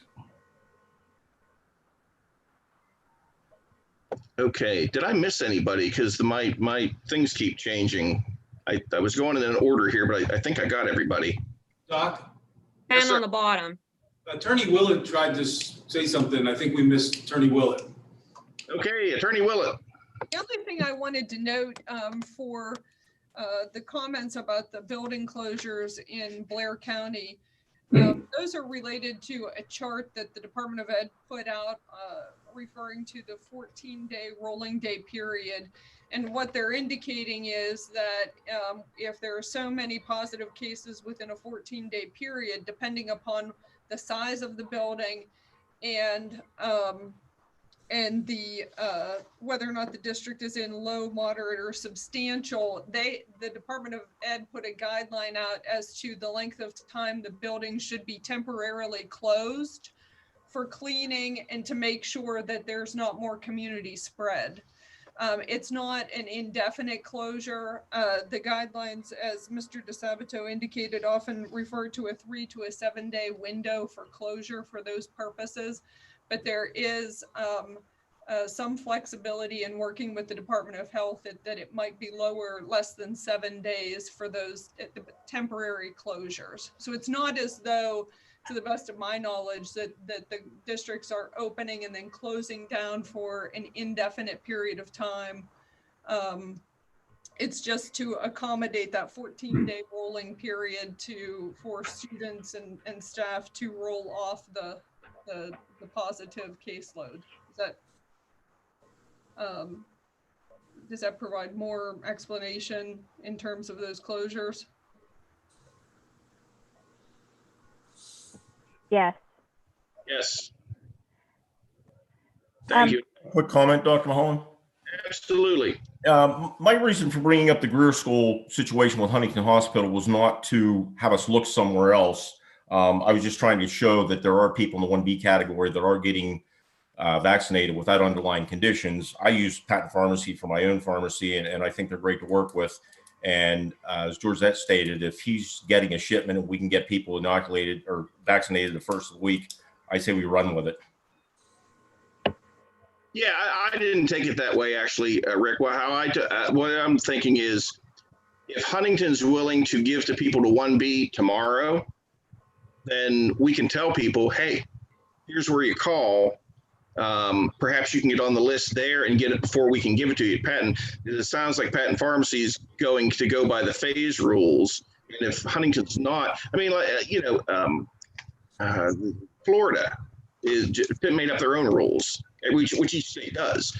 And their rules buck the federal rules, and ours have kind of aligned with it as we've gone along here. And the federal rules changed with the phases last week, and then we caught up to that this week. But Florida's been vaccinating anybody over 65, no matter where you're from. So I've got friends that live in Georgia that went to Jacksonville to get their immunizations last week because they could. I kind of feel this to be the same thing. If we can, give our patients the opportunity to go to Huntington because that's where they can get it now, go. I would like to provide them that opportunity if it exists. So I'm going to look into that tomorrow. And like I said, I'll try to get some information back to Ed and he can get it out to everybody, kind of let us know what's going on. But if that could expedite it all, that's great. If it's not going to work out there, then, I think working with Patent Pharmacies is a good thing because he's willing to, have us an allotment set aside for ours because, 1A right now is a pretty big category. It just jumped. Like I said, I'm concerned as to how the rollout's going to go for it all. It's not going to happen right away, just logistically, because there's only so many people that the guy at Patent's going to be able to do in a day. And same with even a big box store like CVS or Walgreens in Altoona, they can only give so many injections in a day just based on the physical size of their building. They have to bring them in, they have to have them fill out paperwork, do the injection, and then they have to wait for 15 minutes. Well, they also have to socially distance 6 feet apart and all this other stuff. Well, the store's only so big and they only maybe have 25, 30 parking spaces there. So, you figure the math doesn't add up. People aren't going to get immunized in mass until there's some better rollout for this. At least that's my 2 cents on it. But so wherever we can get our bottom lines, I'm just taking up a bunch of time. I'm sorry. The bottom line is wherever we can get direct our people to get these things as fast as possible is the way to go as far as I'm concerned, because I'm very concerned about our staff as well. So, okay, I think we've heard from everybody now. What I'd like to do. Andy, can I ask one more question? I'm so sorry. So one question for Mr. DeSabato. So the student teaching, are those students with the agreement, with Penn State that we're looking at bringing in student teachers? And I know that will help us. When would they start? Would they have to quarantine if they were out of state? Is the school following those guidelines, those rules too? Because we don't want to bring in outside individuals into our district if they're not following those protocols too. Yeah. We'll work with Penn State. We don't actually have the names at this time, Kay, nor do we know. Okay. I don't have specific information that's been shared with me. So we're waiting on that information. Certainly if they're from out of state, we'll work directly with finding out how long they've been at Penn State, if they've quarantined, and work out specifics. Okay. That's all I want to know. Thank you. Okay, I do know that they have to take a COVID test before they're allowed to start. Okay. Okay, because, they're coming back from break and I know the schools are doing different things for their protocols, but I just want to make sure that we also are double checking and making sure they're doing what they need to do too to keep everybody safe. Yeah, Thank the you. university requires them to take a test before they can start.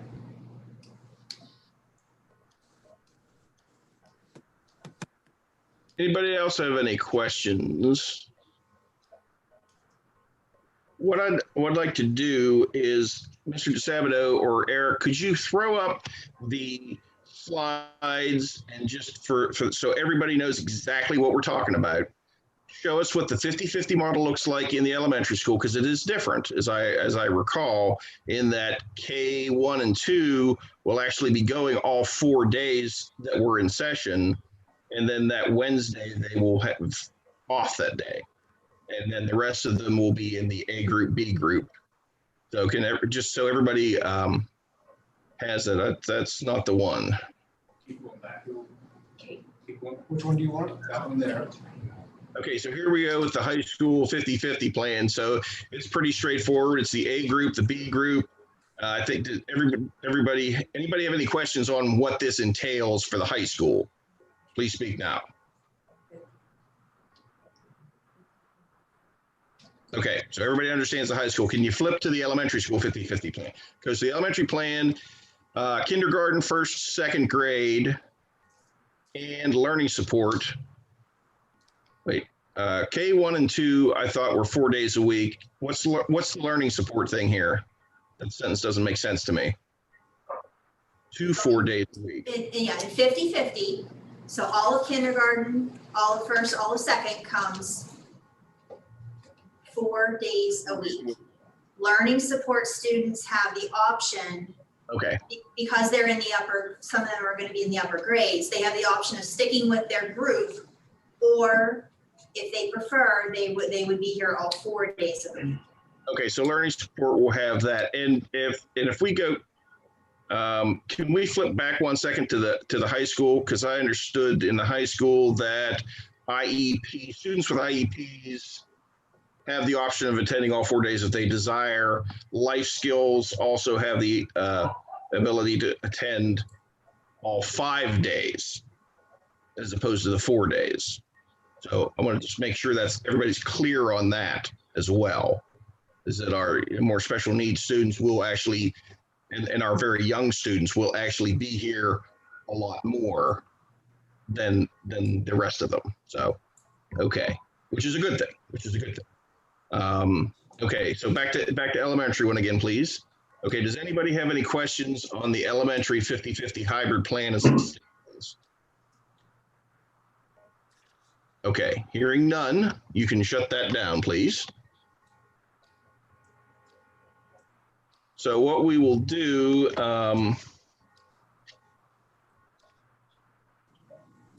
Andy, I'm not sure what committee. I would just like to interject that no matter what plan we go with, because I think the teachers are doing an excellent job. I watched one of the teachers coughing her way through 2 weeks now. And I think we have to have consequences for these students that are not participating and expect to be handed out a participation grade. Because, this just isn't fair to the ones that are going on every day and these parents that are working and helping their students. I'd like to know of all those grades that are failing, we say, oh, they're failing. Why are they failing? Is it those that are not participating? Is that what's bringing our numbers up? We need to investigate this. Okay. I don't necessarily think we can blame these elementary students who are, I'm all for keeping people accountable, but I can tell you as a working parent, I struggle. I got to come home and then I got to put a couple hours in with my kids in virtual learning. And I guarantee you there's a bunch of parents that are in the district struggling too, and you have kids that are crying at the table because you're trying to hurry up to get homework done and then have supper and then get bath in bed and ready for the next day. So I don't necessarily think that, it's parents not trying or kids not trying or kids that can't do it on their own, especially we're talking like K through even 4th and 5th grade. How are they supposed to and expected to do this stuff on their own? So how do you hold people? I'm saying for those who aren't trying, and I'm sure there's some out there that I know are not trying, and I disagree with that because they're pulling the other ones down. Well, the students, it might not be an option necessarily, but if the parents aren't supporting them, then how are we going to hold these kids accountable when they're 2nd and 3rd grade and they might not be able to do it on their own? So I guess it's just a slippery slope on how we're going to be able to catch these kids up and try to get everybody on the same level when everybody comes back. That's why I'm saying we got to get these kids in school. So if I can just speak to the elementary grades. First of all, grades in elementary don't mean the same in high school. So I'm sure Mr. Stacy will have a little bit of a different take on it. But, absolutely, I agree with Mrs. Dubler. Like, there are families who are really struggling out there. There are parents who are truly doing their best. We do have a few that we're not hearing a whole lot from, and we certainly are concerned about those kids. But I absolutely do not believe that we should hold that against a child, you know, a 5-year-old, 7-year-old, even a 12-year-old, because there's a lot going on in that house and that family that they are powerless to control. So in the elementary, we did not give any points because at this point, I'm more worried about how we're moving forward and how we're going to make sure that they have the skills that they need to be successful to get to the next grade level. So when they come back, you know, grades were due today for the end of the second 9 weeks. And we have a policy in our elementary student handbook that's been there for years, even before I became principal, that no student can get less than a 50% in any subject for any marking period throughout the year. So if a kid literally did nothing, which I don't think we had any kids that did absolutely nothing, they all did some. So yeah, we did give points in that aspect because it's in the handbook that they cannot receive a 50, less than a 50. The reason for that is because we don't want 9 weeks to pull them down so low that they can't better themselves and get through the school year. And again, in elementary, I'm not so much worried about their grades. We could maybe have kids who are numerically failing for the year, but if they have the skills and abilities to do well in the next grade level for elementary, they will move on.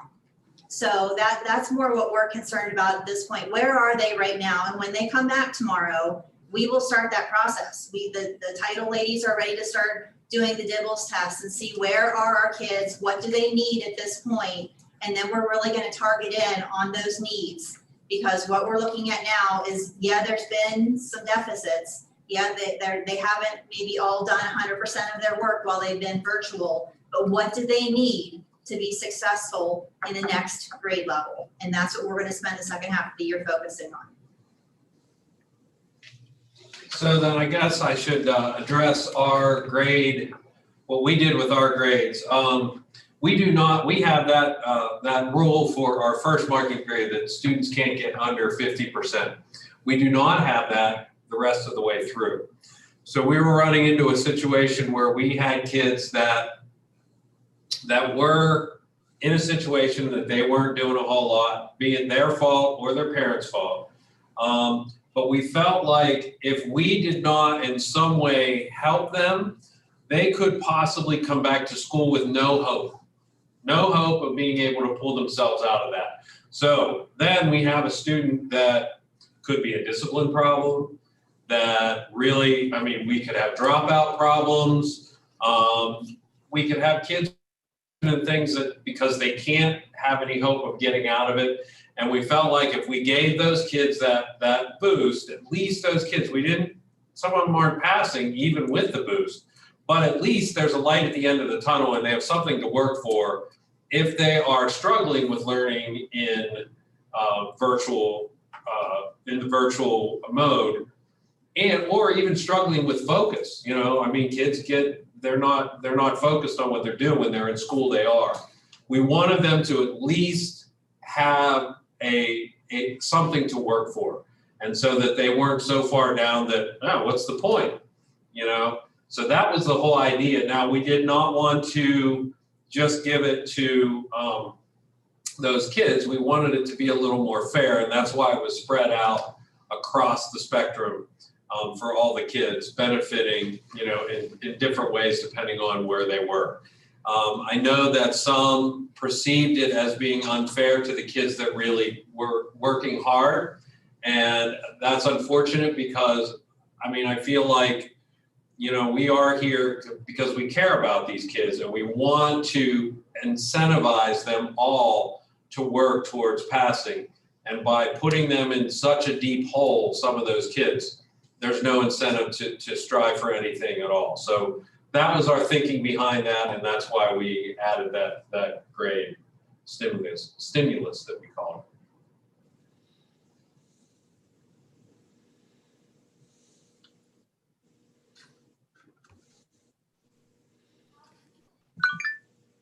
it. Mute myself there. Okay. So at this point, do we have any other, oops. What did I do? I've lost you all.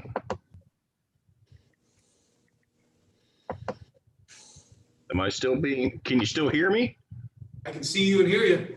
Wow, I've lost everybody on my thing. What the world did I do? Let me try something. Oh. That's interesting. Aha! I pushed a button. I didn't know what I did. Okay, I got you back now. So, sorry about that. This isn't my shtick. Anyways, so everybody is comfortable with understanding what we're going to vote on later. What we'll do is we're going to hear. I want to hear from. I know Mr. DeSabato has the president of the teachers union that would like to speak with us. We're going to do that in a second, and then I know we have quite a few followers tonight on YouTube, and I believe some people want to have some public comment. So we're also going to do that before we take a vote. The vote will be done under discipline and curriculum, and we will put the vote at the very end, like we'll run through everything, then we'll come back to discipline and curriculum and vote on this last after everything else has been voted on. And, you know, we'll have a minute or two if we want to discuss, while the vote's being taken and stuff. But I want to hear from everybody before we get to that point. So, Mr. DeSabato, I would turn it over to you at this point. Mr. Kuster and Mr. Yeckley are representing the GEA. They are logged on. I see their names. Can you hear us, guys? Yeah, we can hear you. Okay. We're going to turn the floor over to them. Okay, sounds good. I'll mute. Well, it's a good conversation going on. Let me start by saying the Glendale faculty and staff would like the students to return to school as soon as possible, with safety of students, faculty, and staff being the key factor. Due to the recent changes in guidelines from the Department of Health and PDE, our recommendation is to match and follow PDE guidelines and recommendations. We also would like to voice faculty and staff concerns with the board. We hope that the board takes into consideration that we have faculty staff members with various health concerns. We have staff that are immune compromised, pregnant, and many other health issues that deem them high risk. The Glendale staff are all going to be exposed to a large number of people and be at risk of contracting COVID-19 without the opportunity of being vaccinated. With vaccines not being in the final stages of administrating for another 6 to 8 weeks. We all have made sacrifices as individuals to protect our parents, family, children, and loved ones, and cannot continue to do so until given the chance to be properly vaccinated. We are all under a tremendous amount of stress with an increased workload. Like all schools, we're faced with a shortage of substitutes, causing various issues hindering a successful return. We are facing issues with our own personal daycares, childcare, schools for our own children being closed due to COVID. We also would like to thank administration for working with us individually, allowing us to work remotely when faced with these challenges. We hope you all consider these factors and the many others not mentioned when it's your chance to vote what is the best for the district. We also would not want to be in your shoes. We're all faced with the decision with so many outlying factors, emotions, and opinions. We wish you the best and trust you will make the right decision for this district, faculty, staff, students, and community. Thank you. Thank you, Mr. Kuster. Did Mr. Yeckley have anything he wanted to say? Mr. Yeckley? All good for Mr. Yeckley. Okay, sir. Good enough. Thank you. Okay, let's see where we are. So what I'd like to do, just to get this out of the way and allow for any public comment on anything that's coming up in our regular committee business, let's run through the committee business part of the work session. And then after that, we will go ahead and open up to public comment. So First up will be Athletic Committee. Mr. Wallstrom. Okay. Number one, I'll be looking for consideration to approve the resignation of Gary Wallstrom Jr.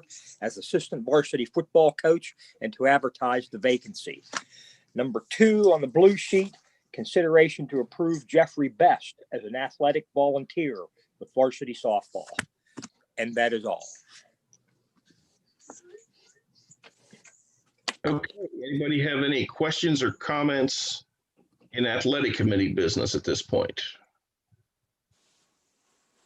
Okay, none being heard, let's move into Personnel Committee. Number one, consideration to approve Tamara Yanito as a long-term substitute teacher effective 1/20/21 through the end of the 2020-21 school year.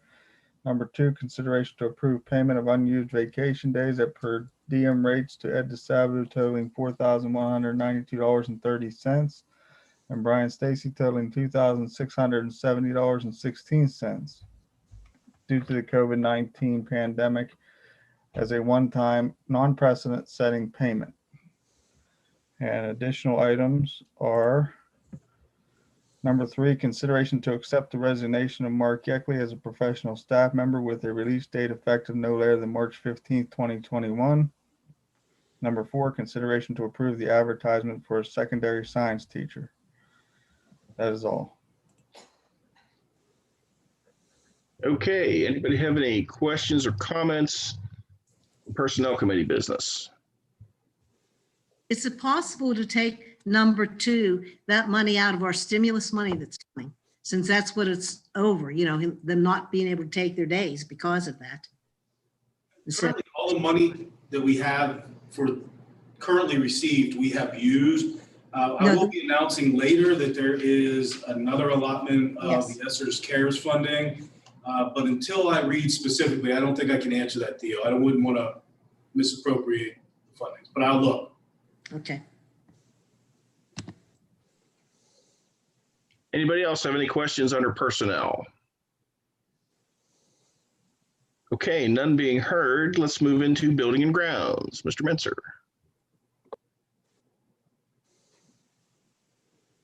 You're going to need to unmute, Mr. Menser.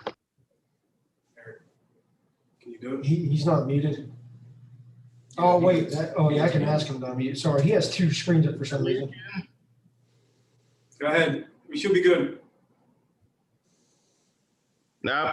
I'm asking him to unmute, but he has to unmute himself. Okay. Are we good now? Yep. Yes. Okay. Looking for consideration to retroactively approve the purchase of the CIO board from the Eastern Elevator Service and Sales Company in the amount of $4,368. Item number two, consideration to retroactively to purchase the MIO board and the REL board from the Eastern Elevator Service and Sales Company in the amount of $11,700. And that would be it.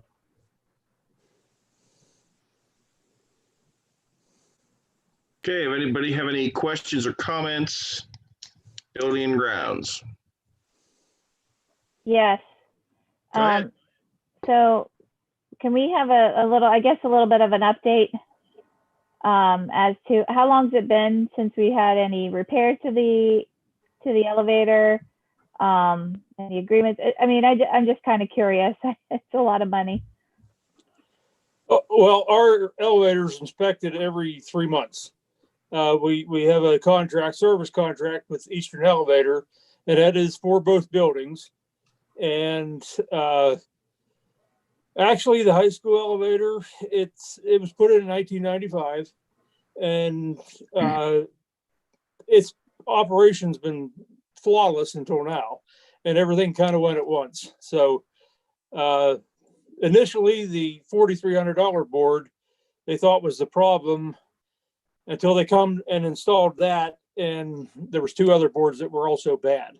So that took care of all the boards, but there is routine maintenance done on them every 3 months, and they are inspected once a year. So I don't know what more we could do as far as maintaining them.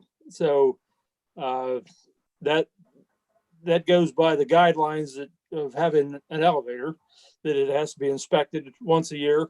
And also we have the service contract with Eastern Elevator. So, I mean, they get used a lot.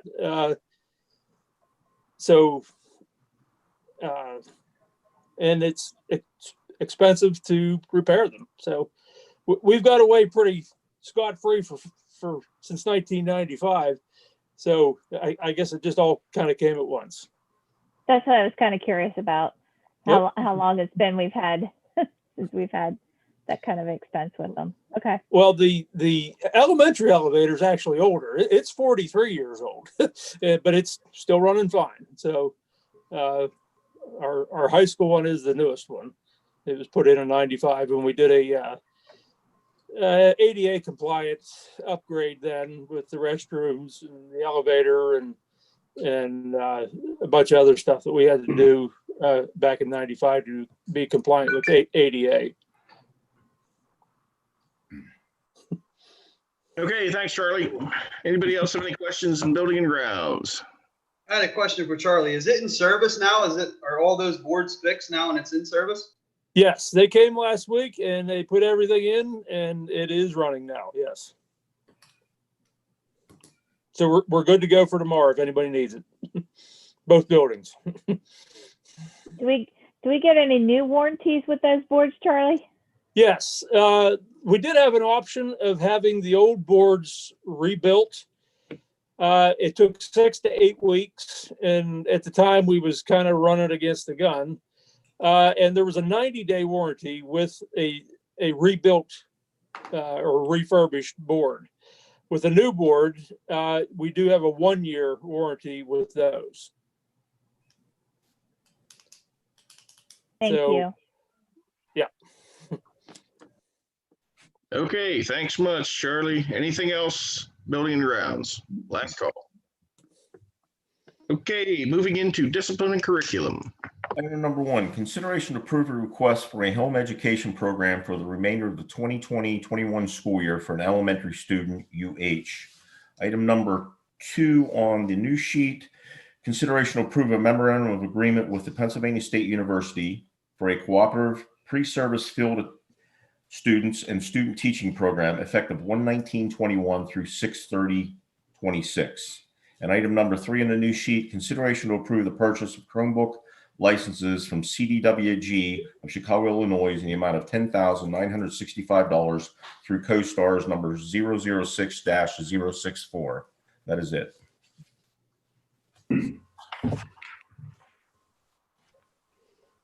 Okay. So I'm going to run through the motion because we're going to do this under discipline and curriculum. That Attorney Willett has been kind enough to send to me, and see if this is what we want. This is with the hybrid. So we'll be looking to make a motion to offer the option to return to the hybrid model previously approved by the board in the district safety plan, allowing for a full return to face-to-face instruction 5 days per week. Oops, that's not. Sorry, my cell phone died there. Give me a second. Well, Dr. Mulholland. Is that not? No, that doesn't sound right. Go ahead, Amy. Yeah, it needs to be revised. Maybe, do you want me to read it? Yeah, go ahead, Amy. Because of the 4 day per week. So, and Mr. DeSabato, please correct me if I'm wrong, okay? Can you hear me? Can, we're listening. Okay, motion to offer the option to students to return to the hybrid model previously approved by the board in the district safety plan, allowing for a return to full face-to-face instruction 4 days per week for kindergarten through 2nd grade and IEP students, and return to face-to-face 50% virtual, 50% face-to-face for grades 3 through 12 using the Group A, Group B model, with Group A attending Monday and Tuesday and Group B attending Thursday and Friday, with Wednesday being a win day. and authorizing the administration to make day-to-day determinations as to opening and closing buildings in response to reported incidents of COVID as per state requirements. I don't think we need the WIN day. It would actually be a virtual day. Cyber. It'll be a virtual day on Wednesdays at this time. With Wednesday being a virtual day, okay. Yes. The other piece that is not in that motion is adding the option for up to 5 days per week for life skills students at the high school. Just high school or just? That's all. Yeah, the elementary is sticking with. Okay. They're 5 Is that motion days. covers? We're good. Okay. Okay, so when the time comes to actually vote on this motion, Amy, I'm going to have you read that motion off. I'll offer or I'll have Mr. Gates offer the motion up as it's, and you can read the text of it. Okay, that'd be all right at that time? Yes. Okay. Okay. Sounds good. Okay. All right. Moving right along. Now, how about number 3? Yeah. But I asked Eric, are all the Chromebooks in now? The 4th graders still, did they get them yet? They literally just arrived yesterday and we got them in my storage room, but we have not unboxed them or done anything yet. Okay. That is part of the licensing thing that you'll see in the packet tonight. Yes. Thank you. Yep. Anybody else have any questions under discipline and curriculum about anything? I have a question about the, so say we follow the CDC guidelines, if we get cases, are we looking at closing, say we have X amount of cases that would require a shutdown in the elementary, would we, I've heard of other districts say there was X amount of cases in 4th grade, only closing that part of the building. Have we thought about that and being creative to where we're not shutting the entire school down? Or have you talked to any other schools about that? So like the elementary cases would be X, but the high school wouldn't. So they would only close specific parts of the school or grades or classrooms down. Yeah, I'm not familiar with that, Brenda, but we'll certainly talk to the Department of Health when the cases come up. And with the contract tracing, if that would give us an option of certain parts of the building, would certainly be open to hearing that, but would wait to hear their recommendation. Okay, great. I would think it would be fairly easy to at least separate the high school from the elementary school. Yeah, You know what I mean? I don't know if it would be feasible to school up finer than that, but I think there's an argument to be made to be able to, if the elementary school went down, but the high school student didn't, you know what I mean? That we could possibly do that. But again, you'll have to check in on that, Ed. Okay, anybody else have anything to discuss in discipline and curriculum? Okay, let's move into Finance Committee. Mrs. Dubler. Looking for consideration of the following items. Number 1, consideration to approve treasurer's report dated 11/30/20 and 12/31/20, the blue copies attached. Number 2, consideration to approve accounts paid totaling $1,955,580.96, the pink copies attached. Number 3, consideration to approve the single audit report for the year ending 6/30/20 as prepared by Kotzen CPA and Associates. And that's it. Okay. Anybody have any questions or comments in finance? Nothing? Okay, very good. All right. Let's go ahead and move into our administrative reports. Mrs. Batcher, you're up first, please. You've already heard from me quite a bit tonight. I just want to take a moment just to say thanks to all of the teachers and staff who have done a tremendous job during a very difficult time. We've done things we never even thought about before. Mr. Frank's been wonderful helping us with the technology. Everyone's been helping one another with trainings and learning new things and making this work for our students. And I don't just mean teachers, I mean all the staff has really been doing an amazing job. Also, thanks to all the parents and students. We know this has not been easy. We know it's really hard. and whether they're working parents or not, it's all hard. It's really hard. And we realize that, and we're anxious to get our kids back here. And I'm really actually looking forward to tomorrow morning and seeing their smiling faces coming in the door. Very good. Thank you, Mrs. Batcher. Mr. Stacy, secondary report. Someone had mentioned earlier, I think it was Mrs. Stiver mentioned about our district band kids. We did have 4 district band students who auditioned virtually for district band. Unfortunately, they won't be able to get together and have a concert, but they did submit their auditions virtually. And we had 4 kids move on. Mallory Keith on flute, Grace Kozak on trumpet, Sam Yarger on trombone, and Brandon Dick on euphonium.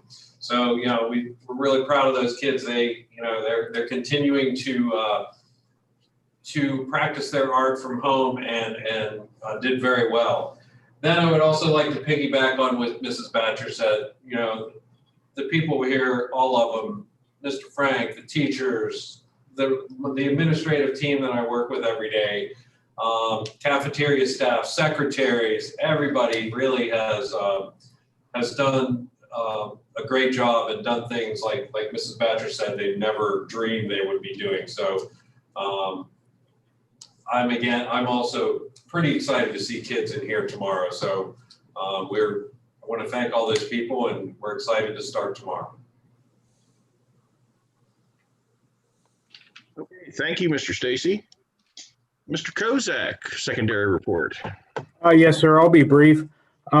Just to echo the sentiments of Mrs. Batcher, Mr. Stacy, everyone has collectively put their hand in the pile, and we've done the best we could do under a difficult situation. I know our families are looking forward to getting their students back to school, and we're looking forward to having them. Secondly, in the high school, we have gone through different areas of our building to see what we could do better to prepare for our students to return, just to create, the safest environment possible for our students and staff. And we've made some noticeable changes, especially in the cafeteria, how we're going to separate students by grade level and that type of thing. So hopefully they work out well. That is all. Thank you, Mr. Kozak. Mr. Chilcote, maintenance report. I have nothing more to add to the cause tonight, sir. Very good. Thank you, sir. Special education report, Mr. McGulick. Yeah, I just want to compliment faculty, staff, school board, and the community also. Special ed news, our special ed staff is conducting meetings and meeting the paperwork timelines. Also providing services for speech, occupational therapy, and physical therapy. And the last comment, with the in-person learning, I think this will help students to gain knowledge and bridge that gap that we've been missing, and also students dealing with a lot of emotional going on right now. Thank you. Okay, thank you, Mr. McGulick. Next up is Mr. Westover. We haven't heard from you tonight. What do you have good to say, sir? I don't have a whole lot tonight. I just want to say thanks to Brenda Pawlowski for being willing to present the single audit report and for working with us in the fall to get it done. She was real good working with us as far as coming in and getting out, and they just bring 1 or 2 people at a time and stayed in one room. So we made it work, and she was pretty much done before we closed down. So I just want to thank her for that, and it's nice to have another clean report. That's it. Very good. Thank you, Mr. Westover. Technology report, Mr. Frank. The only thing I was going to talk about is how our Chromebooks finally came yesterday, but other than that, I don't really have a lot. Theo beat you to the punch on that one. Okay. So we'll move into our food services report. Ms. Sharp. Hi. We have been doing the best we can with the current situation. We've been working with the administration to get the meals out there to the students. We're working with the bus companies. They are taking the meals out to different areas 2 days a week.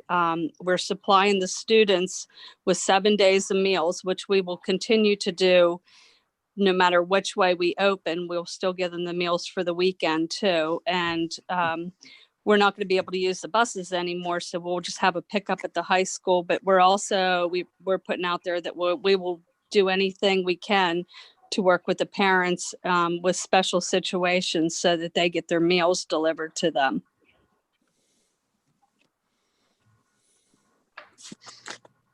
Okay, thank you, Ms. Sharp. Last up, Mr. DeSabato, district report. The only thing I have is I just want to thank everybody involved. And we all know this is difficult. The ultimate end for us is we want a full return, and it's coming. I know it's coming. I appreciate the support of the admin team, our faculty, our staff, our community members, especially the board. It's been great to communicate with you and to work with you as we process through this very challenging process. And we'll end with good news. The ESSER's funding, the second fund allocation has been released. Glendale School District has now qualified for $762,000. That money can be used to help offset costs that were associated with the COVID-19 pandemic, our increase in cyber ed costs, our increase in technology costs, and any other things that would have come our way that unexpectedly through this pandemic. I do want to just correct one thing if I could. I think earlier I said that the Penn State has not been here. I was corrected after I said that earlier that one of the student teachers did come to campus today to stop in and see where they would be coming. So there was a student teacher on campus today, and I was not aware that they had started at this point. So I just wanted to clarify so that we're not trying to mask that. That was not the intent of my from speaking earlier, okay? That's all I have, Doug. Okay, thanks, Mr. DeSabato. So we're going to move into the public comment period. So how are we going to work this, Mr. Frank? What I was going to suggest is I was going to throw a Word document up real quick. And I figured, because there's a little bit of a lag between this and what people are seeing on YouTube, just to give them the phone number and the email address, I figured maybe we could take a minute or two just to kind of sit here. And we already do have one email with a couple of different comments in it. And we also have another person who gave us the phone number. So I figured if we wait a couple of minutes, see if anybody else calls in, then I could maybe share the email on the screen. You guys could read it and respond. And then we can make the phone call to the parents who want us to call them. Okay, so I'm going to call a 2 to 3 minute recess of the work session for anybody that needs to go get a drink or do anything while he puts that up. It is up.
Okay, we've had about 3 minutes go by.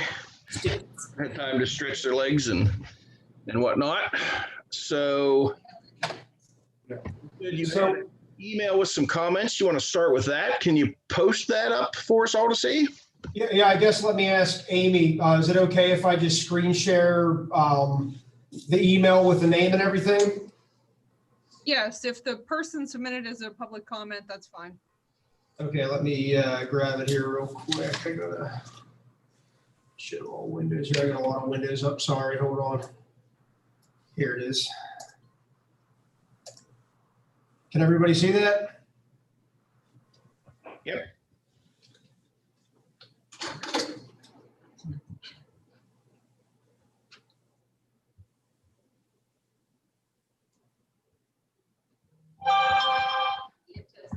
I will read it. If the kids are for the people in our room here, if kids are going 50-50 hybrid model, the teachers still have to be there every day. What's the difference if 50% or 80% or even 100% of the kids are there?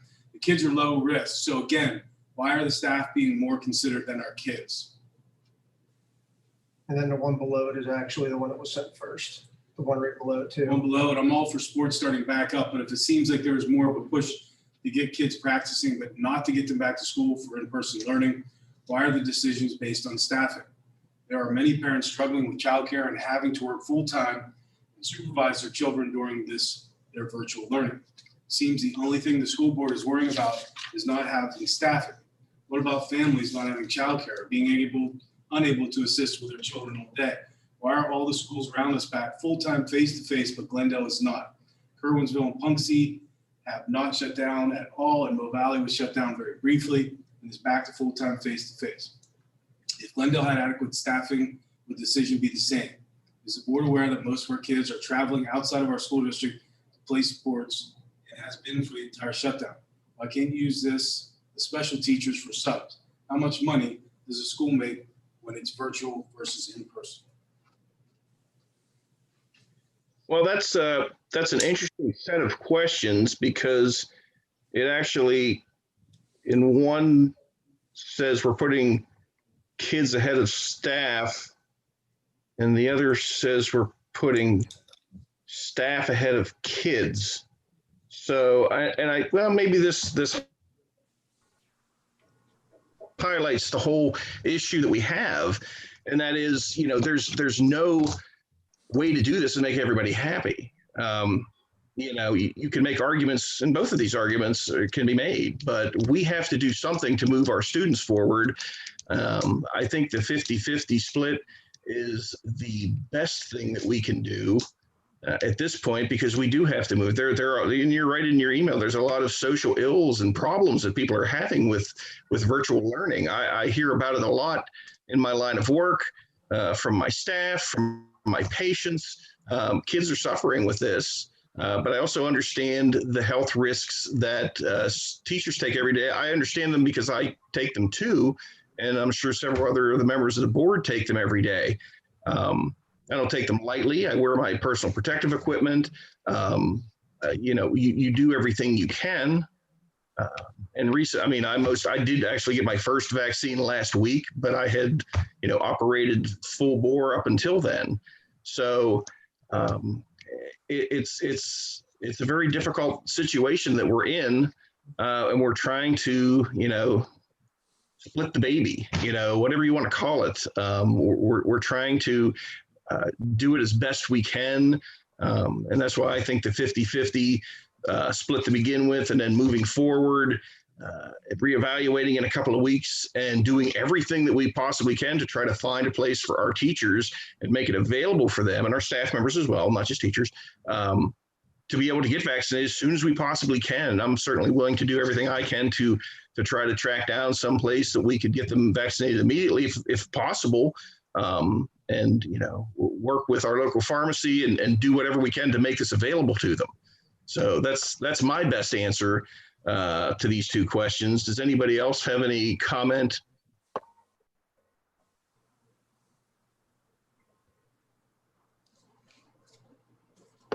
Okay, none being heard, then can we move on to whatever the next public comment would be? Yeah, there's one more. It's Jeff Peachman. We're gonna give him a call here on the phone. Okay. Jeff Peachman, you say? Yes.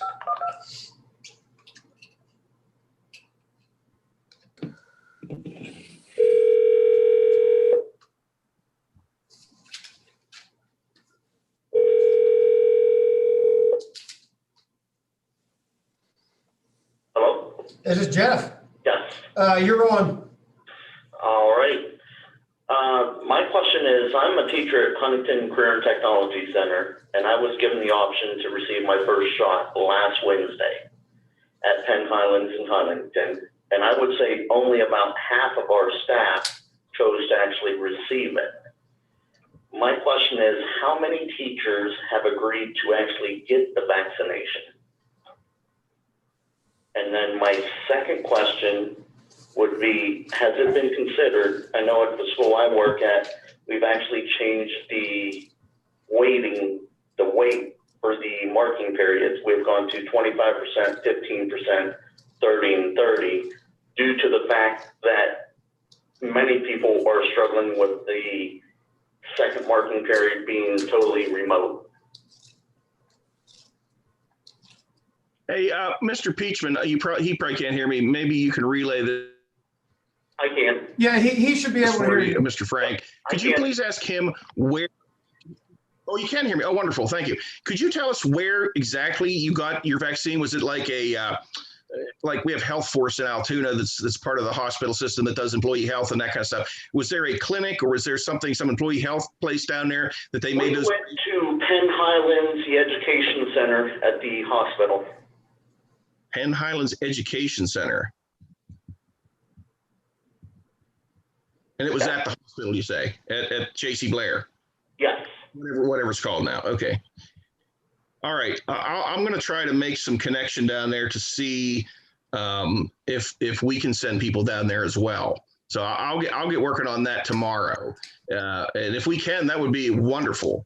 Because you know, as I said, the big thing, only about half of our teachers even chose to get vaccinated. Just out of curiosity, have anybody checked with the teachers to see if they wanted to receive it? Yeah, we are surveying our staff. It's our entire staff.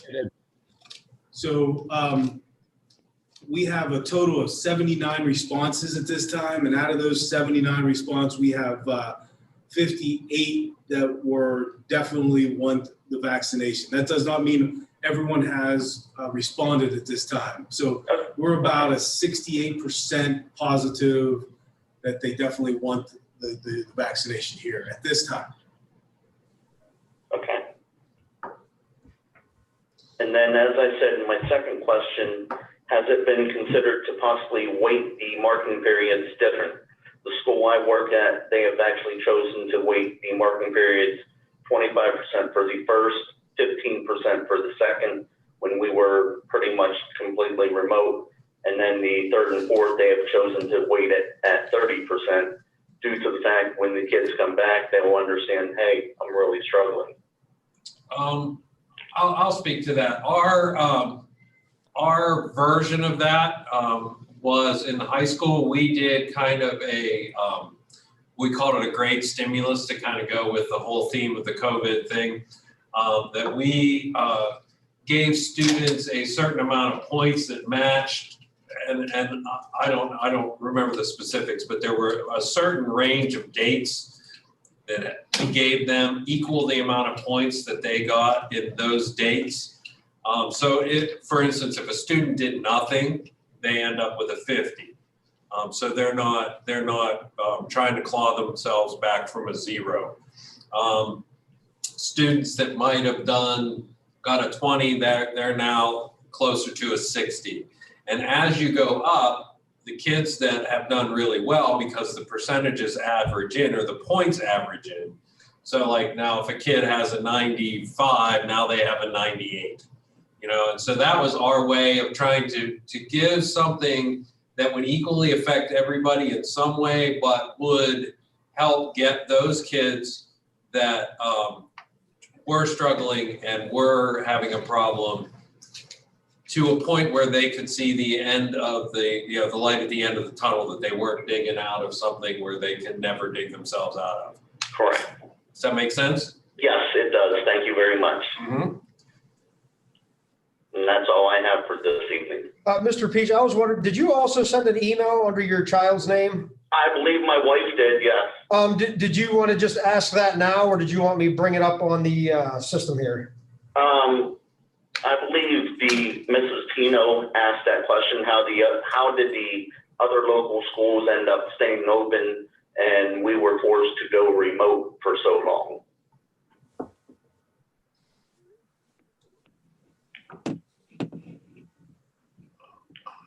Well, certainly, we were thrilled that we made it the first semester, and then we did have an influx of positive cases very early on in the second semester.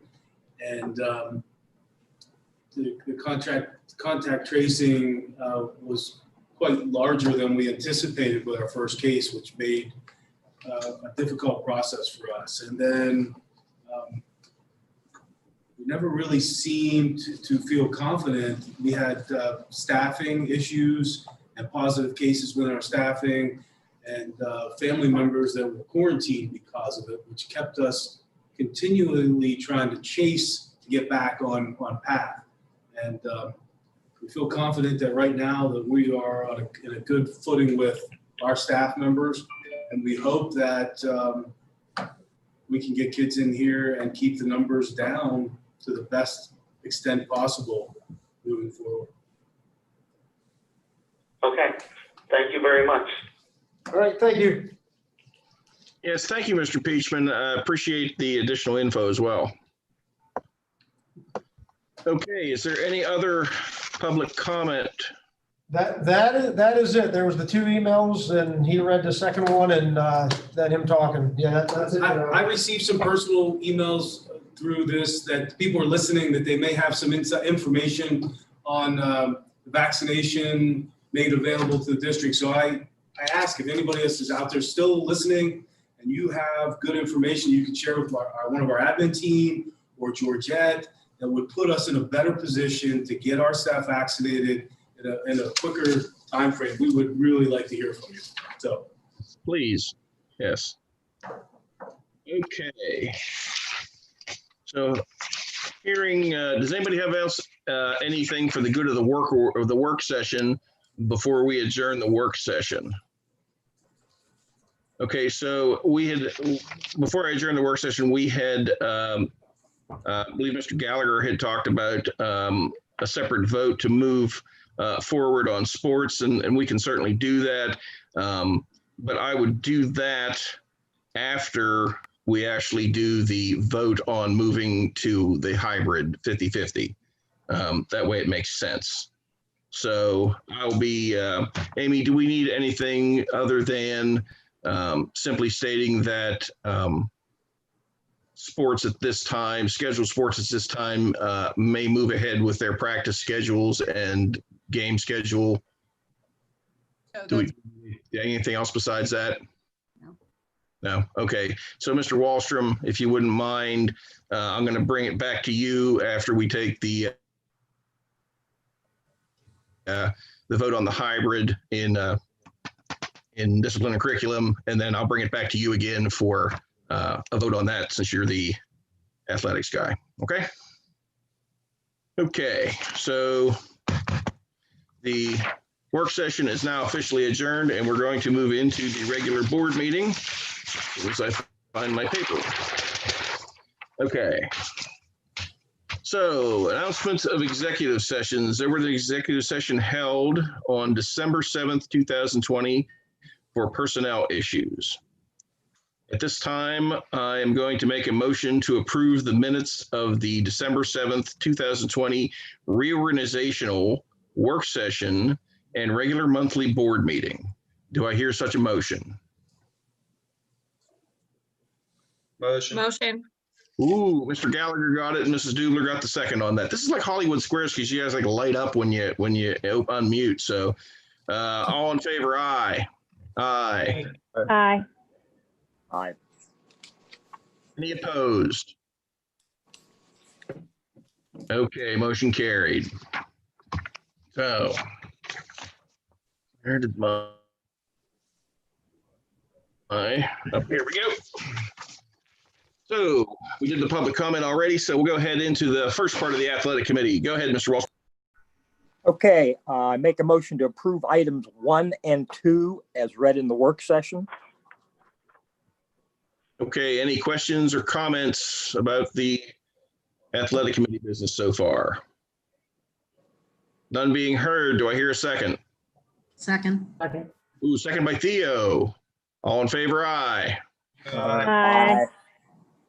Any opposed? So carried. Okay, moving into personnel committee. Motion to approve items 1 through 4 as previously read in the work session. Any questions or discussion on that? Hearing none, can I get a second? Second. Ooh, second, Mr. Gallagher again. He's quick on the draw tonight. All in favor, aye. Aye. Aye. Any opposed? So carried. Building and Grounds Committee, Mr. Menser. Yes, motion to approve items 1 and 2 as mentioned in the work session. Okay, any discussion on that? None being heard, can I get a second? Second. Oh my, that was everybody. I'll give it to Kay. All in favor, aye. Aye. Aye. Any opposed? So carried. Discipline and curriculum. Motion to approve item 1, 2, and 3 is previously read in the work session. Any questions or comments on that? None being heard, I'll look for a second. Second. Second, Mr. Cree. All in favor, aye. Aye. Any opposed? So carried. Finance Committee, Mrs. Dubler. Dr. Mulholland, real quick, are you going to do the motion for the return now, or do you want to go all the way through the end? Going clean to the end, and then I'll go back to Rick, and then I'll go to Gary. Okay. Okay. Don't mess with my system, Amy. Finance Committee, Mrs. Dubler. Motion to approve items 1, 2, and 3 is previously read. All right. Any questions or concerns in Finance Committee? Okay, none being heard. Do I hear a second? Second. We'll give that one to Mr. I don't know. I think Mr. Gallagher popped up there. We'll give it to him.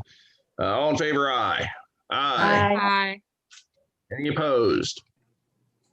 So carried. Okay, now we're going to go back to Mr. Gates under discipline and curriculum. And if you would read that motion again, Amy.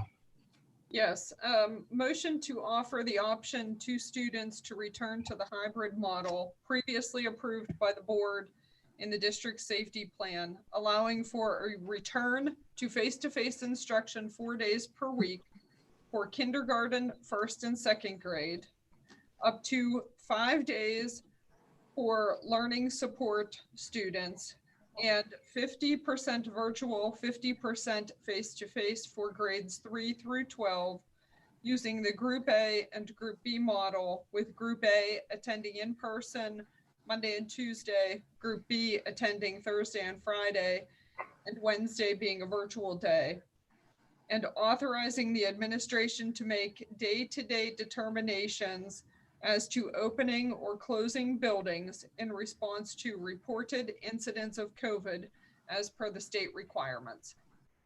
I will make that motion. Okay, any discussion at this point on the motion? Okay, I'll need a second on that then. Second. Second by Mr. Menser. All in favor, aye. Aye. Aye. Any opposed? So carried. Very good. So we're going to go back to the athletic committee. Mr. Wallstrom. I'd like to make a motion that PIAA sports will return to practice and competition schedules. Any questions or comments on that? I'll need a second on that, please. Second. Second by Mrs. Dubler. All in favor, aye. Aye. Aye. Aye. Any opposed? Motion carries. Okay. I believe that's it. Am I missing anything, anybody? Mr. DeSabato? Doc, would we be able to float the idea of a meeting on February 2nd for a status update on the hybrid model, update the board? Or, Yeah, or we would have to wait till the 16th of February? Go ahead. 2 weeks from tonight. I would like Go ahead. Yes. Hold on. Let me get my calendar here. Make sure I'm getting the right date. Not that I don't trust you, Mr. DeSabato, but right, February 2nd would be 2 weeks from tonight. So I would make a motion that we schedule. Do we have to make a motion on this, Aim, or can we just do it? Yeah, why don't you make a motion? Okay, I'll make a motion that we schedule a meeting on February 2nd at 6:30. Be a virtual meeting. We advertise it, and we will be discussing an update on the COVID situation and the hybrid learning situation to see if there's any way possible to move forward from there. Any discussion? I need a second. Second. Second by Theo. All in favor, aye. Aye. Aye. Any opposed? Okay, so carried. Anything else, Mr. DeSabato, for the good of the order here? You're not going to like this, but we do need an executive session from Attorney Willett after the board meeting ends. Of course we do. Why wouldn't we? For an update on a personnel matter. Silly me. I thought we'd get done by 10. Guess not. Okay, so does anybody else have anything for before I make a motion, or somebody can make a motion to adjourn? All right, I'm going to make a motion to adjourn. Motion to adjourn. I need a second, please. Second. Ooh, seconds it. Let's give that one to Mr. Cree. All in favor, aye. Aye. Opposed? None opposed. Okay. So as soon as we are clear of everybody but the board members and whatever staff need to be here for the executive committee, then you can go ahead and get started, Amy. We're going to stop.